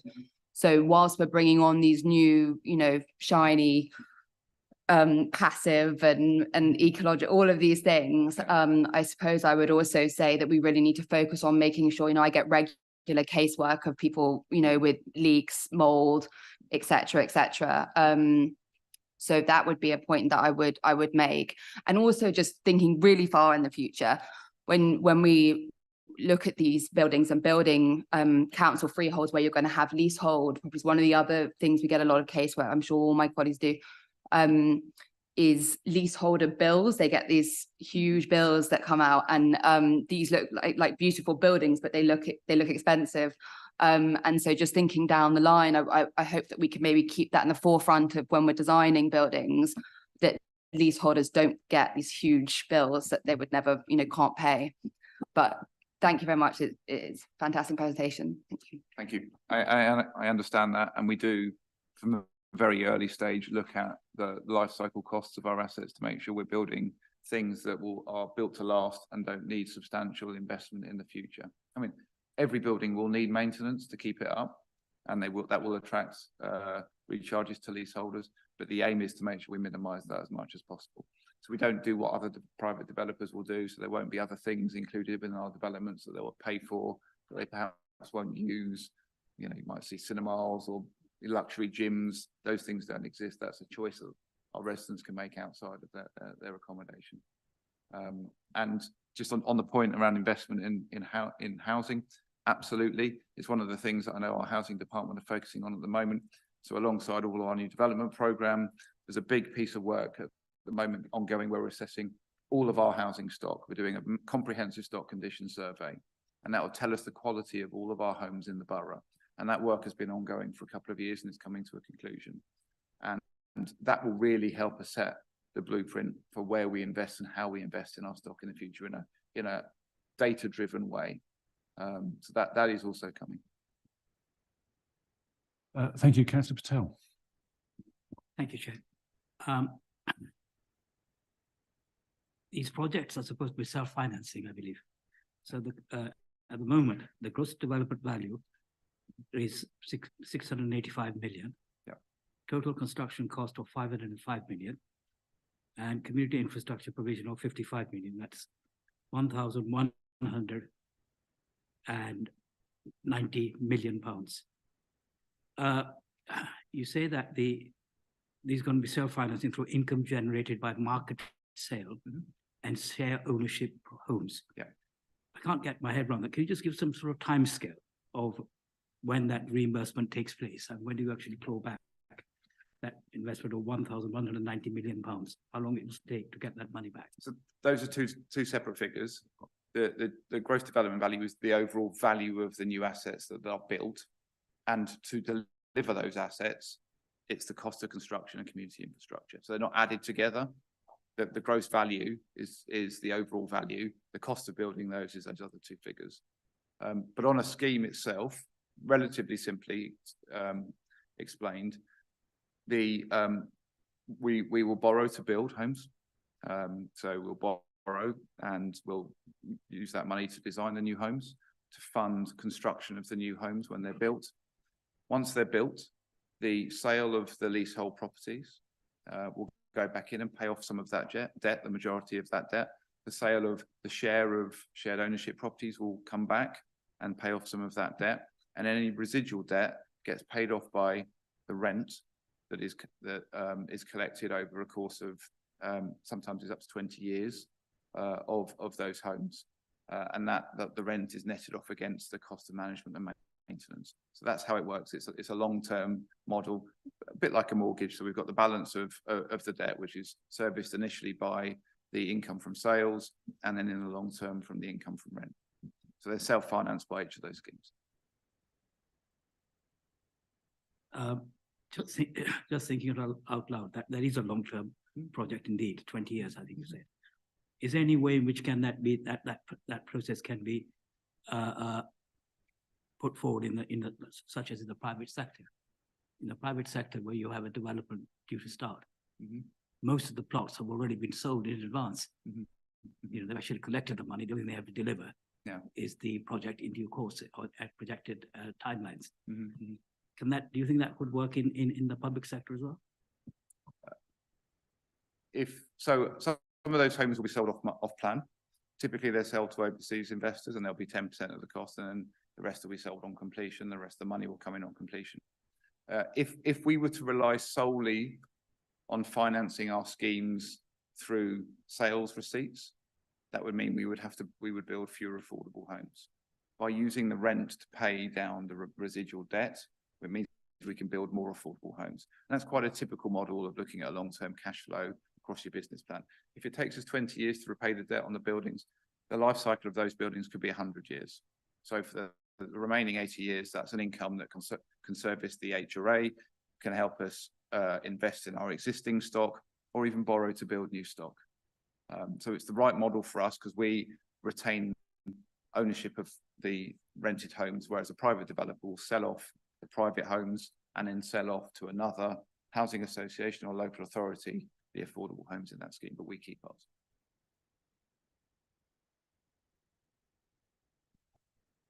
Thanks. So just come on to some comments from me.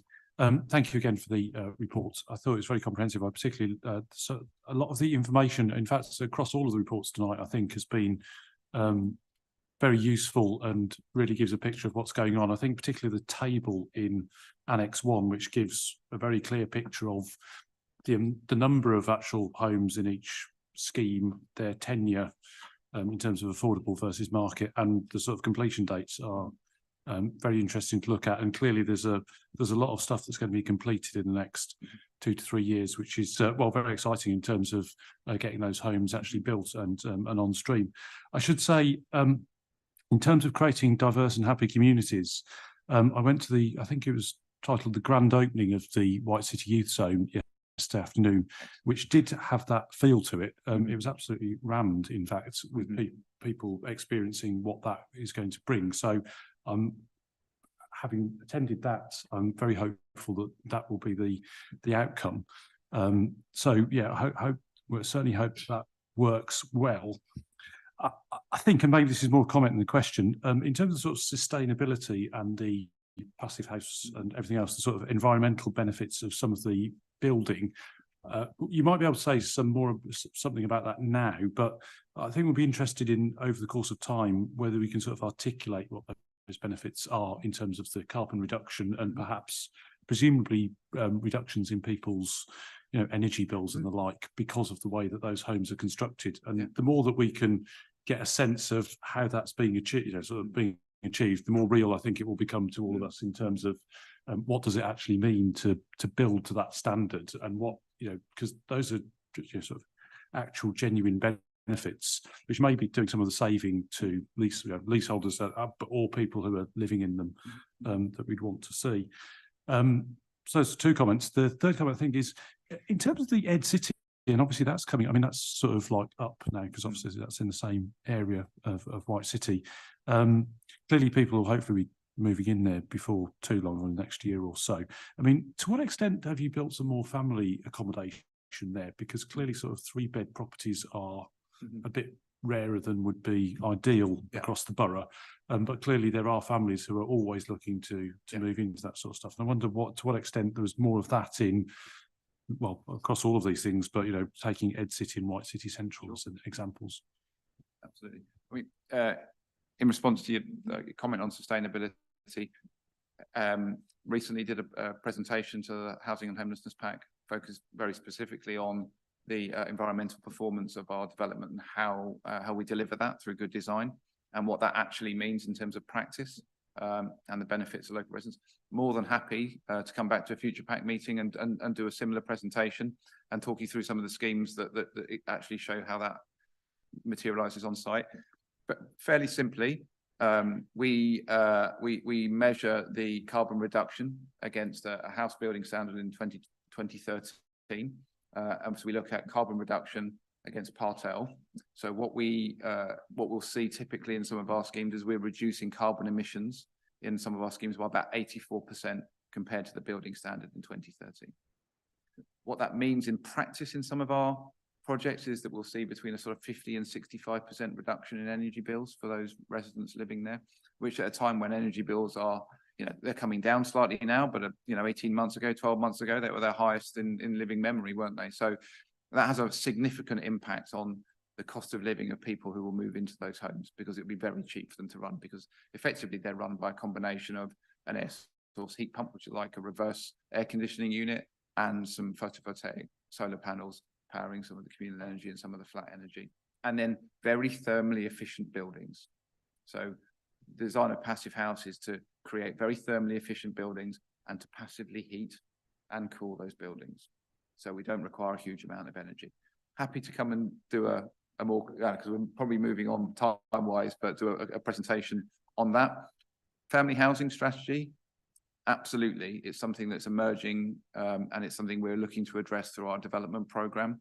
We tend to build based on our housing needs data. And our housing needs data still tells us the need in Hammersmith and Fulham is 1 and 2 bed properties. But we do also need 3 and 4 bed properties, but not as many. So we tend to try and design our schemes to match the proportions of 1, 2, and 3 as per our housing needs data. But recognizing more recently that we need to adjust that. We're starting to try and introduce more larger family homes into our new developments. The scheme at Old Laundry Yard, which was I touched on very briefly, the way we've designed that, 90% of those homes are family-sized homes.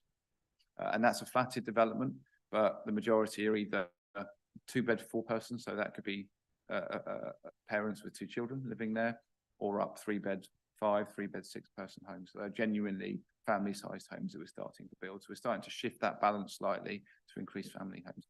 We're also trying to do that within the private development market. So we're trying to create a family housing strategy that could be used to support planning policy. So when some of our private developers are working in the borough, we can turn around and talk to them and say, actually, we want you to build more family-sized homes and fewer than 1- and 2-bed homes, especially when they're building affordable housing. Thank you very much. No, that's really interesting. I think thank you for bringing this back. I think we've sort of seen the genesis of this over the last few years, and it's good to see that it's coming to fruition in the next few years. And clearly very interested in the schemes to date, and I think we're beginning to see the fruits of the labours of you and your colleagues over many years. So thank you very much for that. Obviously, you've heard some of the comments as well. So without further ado, perhaps I don't know how you want to do this because we're somewhat pushed for time at the moment, I'm afraid to say, but it has been an extremely interesting evening. But Matt Patterson, Assistant Director for Spatial Planning, I think you're going to present to us on Hammersmith Town Centre and the White City Public Realm Strategy. I guess we've covered quite a lot of White City already, but clearly happy to yeah, that. I will very quickly race through both presentations and then I'll take some questions at the end if you like. Okay. So just dealing with Hammersmith Town Centre and the first, we know what the catalyst is. It's around the civic campus, obviously. We are looking at the wider town centre itself. A lot of development interest in the high street around things like Marks and Spencer's. We had proposals in for that not long ago that got quite a lot of kickback from the residents, local residents and Hammersmith Society. So we are looking at all of those development plots within the town centre, looking at bringing forward supplementary planning guidance. So essentially an SPD, it can't introduce new policy. It can only supplement what's already in the local plan, and it can give guidance to developers around what can come forward in the future. Do you want to scroll through a couple yet? So essentially, it just tells us how we're going to implement our local plan policies, but we can take a bit of license in doing that. Essentially, the overarching purpose of us bringing forward the SPD itself is to do a step change in the quality of Hammersmith Town Centre. We're looking at long-term interventions as well as short, so taking into account the aspiration of the fly under, the reorganisation of the gyratory, the potential pedestrianisation of King Street, how we connect to the river as well, drawing that into the town centre, how you deal with the fundamental things that have sort of broken the town centre over time, if you like. And we're looking at the long-term plans to put those in place to try and fix up the town centre over a long period of time, but using the development industry as they come forward to drive that forward. It is based upon there was a resident-led master plan, the Grimshaw's report that was done back in 2019. We've used that exercise that the residents did and we've turned that into an SPD. We've effectively taken their master plan. We've refined it slightly because it slightly ignored ownership boundaries on properties and things like that, and would make it quite difficult for us to actually implement that master plan. So we've taken account of those and we've brought it forward in the SPD. And then we've added to it. So if we go down a little bit further, even further than that, we'll scroll quickly through. We have added to it by ensuring that we're taking account of our new aspirations around climate change, what we want to do there, our realisation of the design quality that we want it to experience in Hammersmith Town Centre based upon what we're delivering as part of the civic campus and the public realm that's coming from there. We want that to spill onto the high street and down the high street and obviously down onto the river as well and to Ravenscourt Park Station and feed its way right along. So we get a consistency of place. There's things around wayfinding that we want to do. Often people come out of Broadway, they don't know where to go, they don't understand that the river's, 5 minutes walk, or that the hospital, Charing Cross, is this way. They often pop out the other side and they're already heading somewhere else when they want the Apollo. So we know that there's issues with wayfinding in the town centre that might help.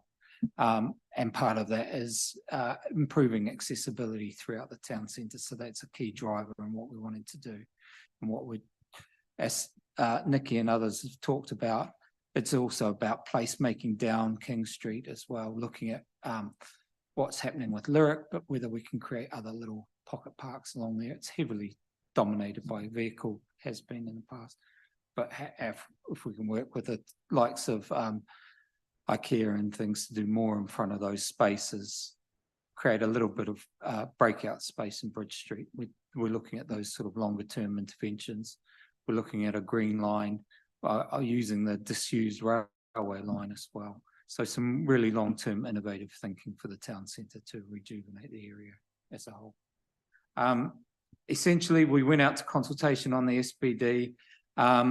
We went out in February. We took that through right to the end of the PERTA period.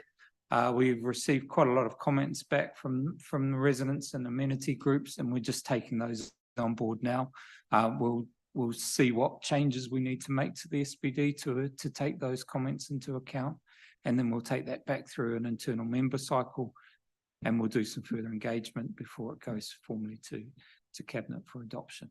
And it will then become part of our material consideration and planning applications, but it'll also inform our long-term capital programs that we're doing, what we're doing around the civic campus, and those will all fill through, and certainly the work that Mark's doing on the public realm strategy for the visioning of the public realm will flow through into that as well. So that's a very quick canter through the Hammersmith SPD. And if I just take you to the White City, let's just bring this one up. Slightly different. The White City public realm is obviously, we know what our ambition is for Place, which is a world-class global innovation district. And we have the beginnings of that, certainly with Imperial, and we've got lots of innovative businesses up there. What's lacking is probably the public realm that connects those places at the moment. We do, when we have new developments come forward, like BBC Television Centre, we have worked with them to reimagine what the design quality of Place is. And we've got a fantastic public realm out of that scheme. And, you see it on the TV all the time. It's well utilised. We've done likewise when we've done the Gateway site, which is the one further up that backs onto Ed City. And, you can walk through there through Ed City, if you like, and there's great green spaces, little seating areas, great breakout spaces, and that leads through to some nice public art that leads through to the ITV centre.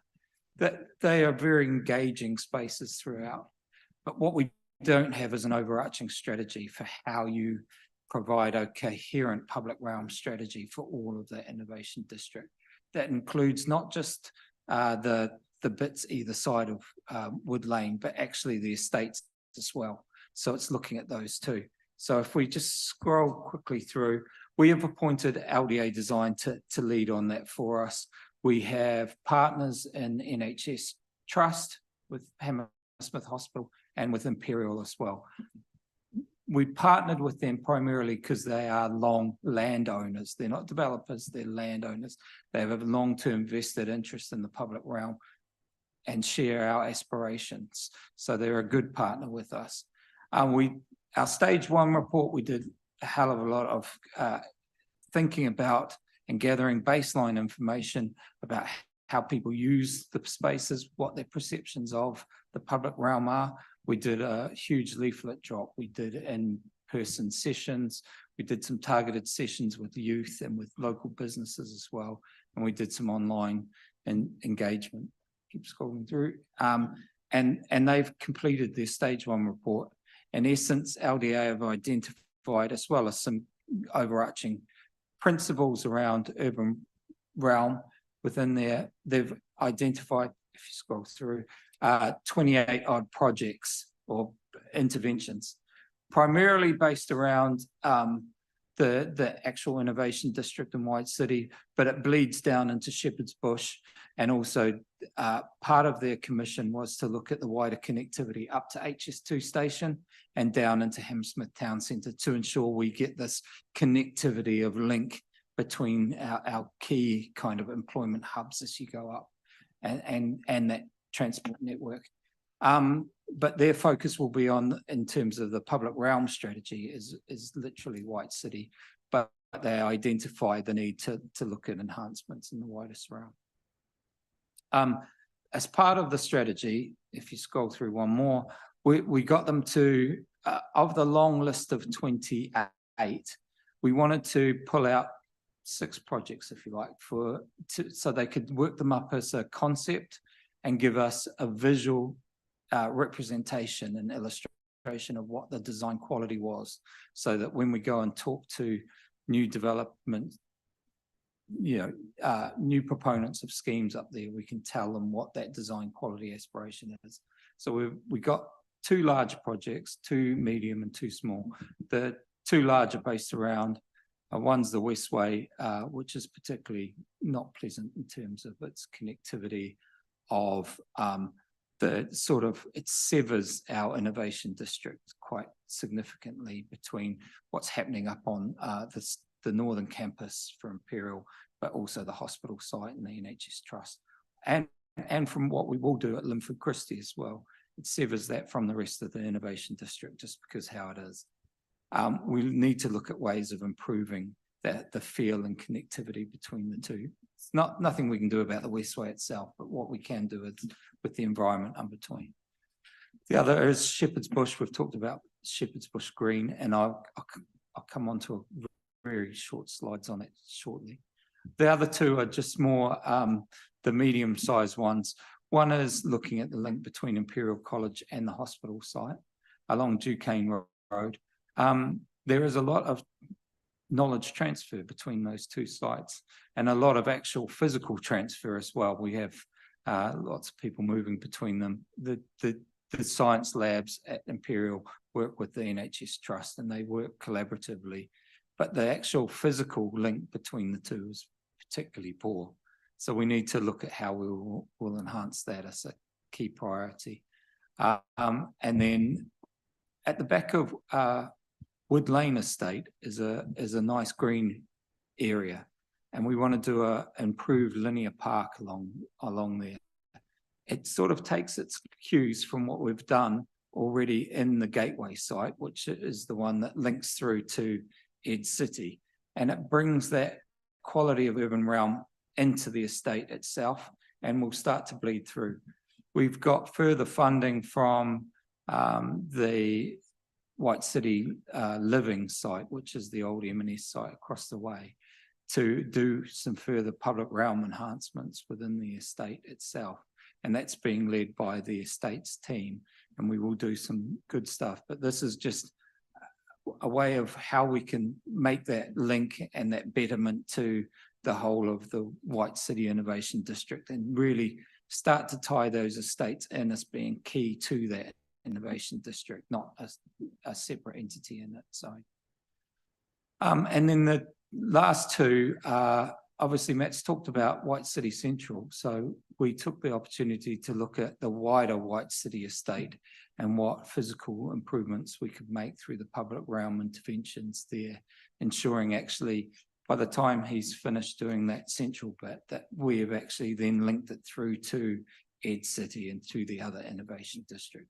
It's about a cohesive design palette for all of the innovation district that tells people if you're in the White City estate, you're in the White City Innovation District, you are part of it. You understand that by the public realm, by the quality of place.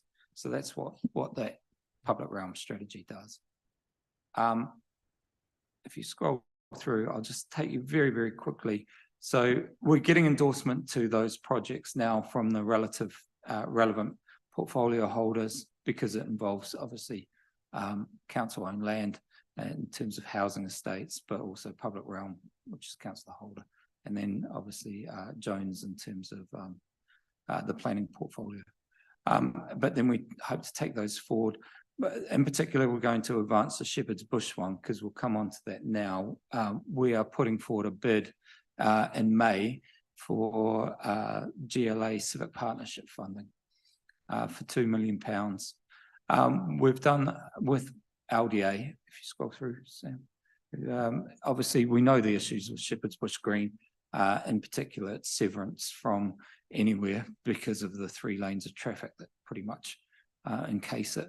And that creates antisocial behaviour. It doesn't make the most use of the green either. And so there is a longer term ambition around the green. If we scroll through, this is a design concept. Essentially, we want to leave the central part of the green as it is, but we want to obviously enhance the bit where we've already got existing play space. Along that southern edge, we want to really densify the screening of that southern edge so that provides a more pleasant environment within the green itself. In the long term, we may look at pedestrianisation of the northern arm there on Uxbridge Road through, but that would be a very long term. So we've split it out into phasing. Next slide, actually. And this sort of shows the bid that we're doing with the GLA is all around phase 1. And we don't see any issues with that in terms of the long-term future options that we may need to keep available for the rest of the park. But we actually think that the concept plan for the park is the right one in terms of what we want to do in the long term about the different places within the park itself or the common. And then just finally, these are just some visualizations of the images of what we want to see, and then scroll through and scroll through again. Yeah, this is around the pedestrianisation of that northern arm is quite complicated, and so it will be a longer term project for us. I think the ambition is the right ambition to have. It's just got quite a few issues to resolve, not least you know, you've got shops along there you need to service. These residential developments above. We need to ensure that they're comfortable with what we're proposing as well, and that they've still got access to their properties for services, deliveries and the like. There's 1,500 cars that go through there every hour pretty much. We'd have to redesign that. We have to do much broader modelling to understand what the impacts of that are. There's 78 buses that go through there every hour as well. Do you allow buses to go through and continue to use that, or do you divert the buses around as well? You know, there's lots of things we need to do, but time is pressed in terms of we've got the opportunity now to bid for GLA funding. We have a concept design for the common itself that works with the short and the long-term vision for place for Shepherd's Bush that we think works well. And if we can secure that funding from the GLA, we can definitely do some beneficial outcomes on the ground. I'll leave it there. No, thank you very much. That was a rapid Yeah, run no, through. I think that's covered a lot of ground in a short time. Councillor Lang, did you want to Well, I know. say so? I think if we Sorry, I know we're give their coming questions to the end of time, but thank you for that. That's very exciting. I mean, residents would have said a few years ago, Shepherd's Bush Green was for some of them, sometimes of the day and night, it was a no-go area. Yeah. So it's absolutely fantastic to see this development. I went to a Windrush celebration on the green last year. And then the theatre nearby, Lenny Henry was performing that night, a play. And that community deserves better, and it's very exciting what you talked about there, even though I haven't seen all the details. I just would echo what was said earlier about engaging with the community. Yeah. The businesses, but also the residents. Yeah. And from the experience of the Shepherd's Bush Market, you know, engaging in that way and engaging with all members of the community as well. Yeah. I think it's quite important to see how we can improve that area, but I don't like the word gentrification. I don't like that word at all, but I like the word of improvements of areas. And I think that we could definitely, from what you're saying, do something there. We have to move fairly quickly from what you're saying, do we, to get this grant? To secure the grant, yes. Right. To spend the grant, we can take a bit more time. yeah. And that's where we will do a lot more community engagement, in particular drawing in the Goldhawk Road community as well, because they've got ownership as well, the W12 community, and then you've got Uxbridge Road residents and also the White City residents as well. So you will get a range of views, I'm Yeah. sure, which would be good. Yeah. But I think it's important that we take those people with you, Yeah. In the process. Well, certainly, if we're looking at those long-term plans, I think most people will buy into the enhancements that we want for the green, but the long-term reorientation of traffic, that does have a massive wider impact in terms of, and we would need to do some serious consultation well beyond the bounds of Shepherd's Bush Green, put it that way, to ensure that everyone has a decent say in it. Thank you. Councillor Borland. Thank you for that. I think it's great to hear, because public realm has so many knock-on effects, not just visually and aesthetically, but it also has knock-on effect on reducing crime and antisocial behaviour. And so I think that just overall it's such a positive thing for the borough, and to make it a nicer place to be. I think also it was great to hear that you guys are really focused on kind of the linking between estates and the newer areas. And so I think often people can feel left behind, and that there's new developments happening that aren't for me, that aren't my space, aren't my communities. And I think that public realm and spatial planning has a real opportunity to link those communities up and make sure, bring people along with with the schemes, which just overall will make people feel more grounded in their community. So I think it all sounds really great. Yeah. Thank you. I mean, we do have the challenge. We're not dealing with a blank sheet, if you like, of redevelopment. We're trying to enhance existing neighbourhoods and communities, and we need to bring those neighbourhoods in and ensure a cohesiveness to place, so that it's not, we've got something lovely and shiny over here, but this part's a bit downtrodden. We need to lift it all together. So that's what we're seeking to do. Thank you. Councillor Patel. Just quickly, just taking the BBC television centre in isolation. It's an iconic building. What's the council's vision for that building? And has there been any public consultation about the feedback and what the feedback was? On the actual development itself, we've had it's won several awards already in terms of the redevelopment of the BBC Centre, and the feedback I think is broadly positive in terms of the public realm in particular. Obviously, it's highly used. You see it on Saturday night TV when they do their performances outside. But even just people going, I think the only real issue we have is whether it feels as public as it could feel. It still feels a bit private at times, and that's primarily because you can, obviously, when they hold significant events at the BBC television centre, they want to control crowds and access and things like that. So it still has that slight. It's not fully public, if you like, and over time that we want to break that down. And certainly when we've done the Argent scheme further north, that feels fully public. You can walk through the whole area and it doesn't feel like there's anyone going to step out and say, no, you can't come through here or anything like that. That's not how it is. But overall, the design aspiration, I think, is represented by the BBC Centre, certainly. And I think the overall feedback is, yes, we want to see that replicated up Wood Lane to the full extent. Yeah, thank you very much. There's a lot of interesting stuff in these final reports. I'm sorry that we've sort of done it towards the end of the meeting. But I think we'll be interested to see what happens with the King Street SPD stuff. So interested where that finally lands in terms of taking on board the comments that you've had in the consultation period.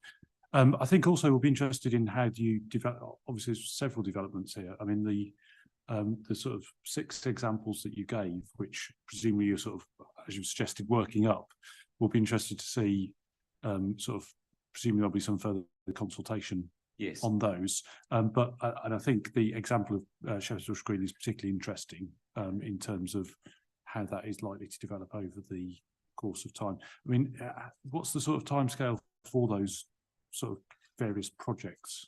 So, like I said, the consultants have identified about 28 interventions that we're looking, so physical improvements in the public realm within the White City area that we've sort of packaged up into various projects. We're not suggesting any one of those as a priority over anything else. We've just selected 6 of them to give a visual illustration of what that ambition for place is. But certainly we will start to prioritize them based on if we can get funding from external bodies, we'll move those ones forward, or if we're working with developer partners or councils already doing interventions in the area, which is kind of why we've identified the White City Central area as well. So it'll be a combination, but it'll be a very long-term delivery. We've still got all of Imperial's southern campus still to come forward. There's other sites in and around the White City Innovation District that we want to come forward. Part of this is so we can inform our pre-engagement with those entities to say, okay, well, this is our design quality. We want it reflected in your scheme. We want these through routes. We want this connectivity. We want this activity in this space. We want this kind of articulation of place so that we can have those conversations with them, but we can build it into our long-term capital works program for our own purposes as well. And certainly we'll get Matt to reflect it in his direct delivery program. That's great. No, thank you very much for the presentation of both of those. I mean, you heard the comments. I think people are very encouraged and excited about the potential for some of the changes in the public realm. So, I mean, it sounds like they will be delivered in a sort of broader, sort of longer timescale potentially, but some may come on a bit more quickly than all of that. So we're interested to bring them back in due course when there's a bit more to say on some of them. I think. Definitely. But no, certainly, sorry, thank you to everyone who's participated in tonight's meeting. I think we've had a great set of papers. Certainly thank everyone who's put them together. I think they've been hugely informative, and I think the presentations have also added to that and brought a lot out. I think there's a lot to, interestingly, there's a lot to look forward to and things that are in the pipeline. So I think a number of these things we'll want to talk about again in due course. Some of them sooner rather than later, depending on how time permits. So thank you everyone for participating or watching the meeting tonight. The next meeting of this PAC will be on the 22nd of July. So we look forward to agreeing some more things to bring forward for then. But thank you very much for all of the involvement tonight. Thank you.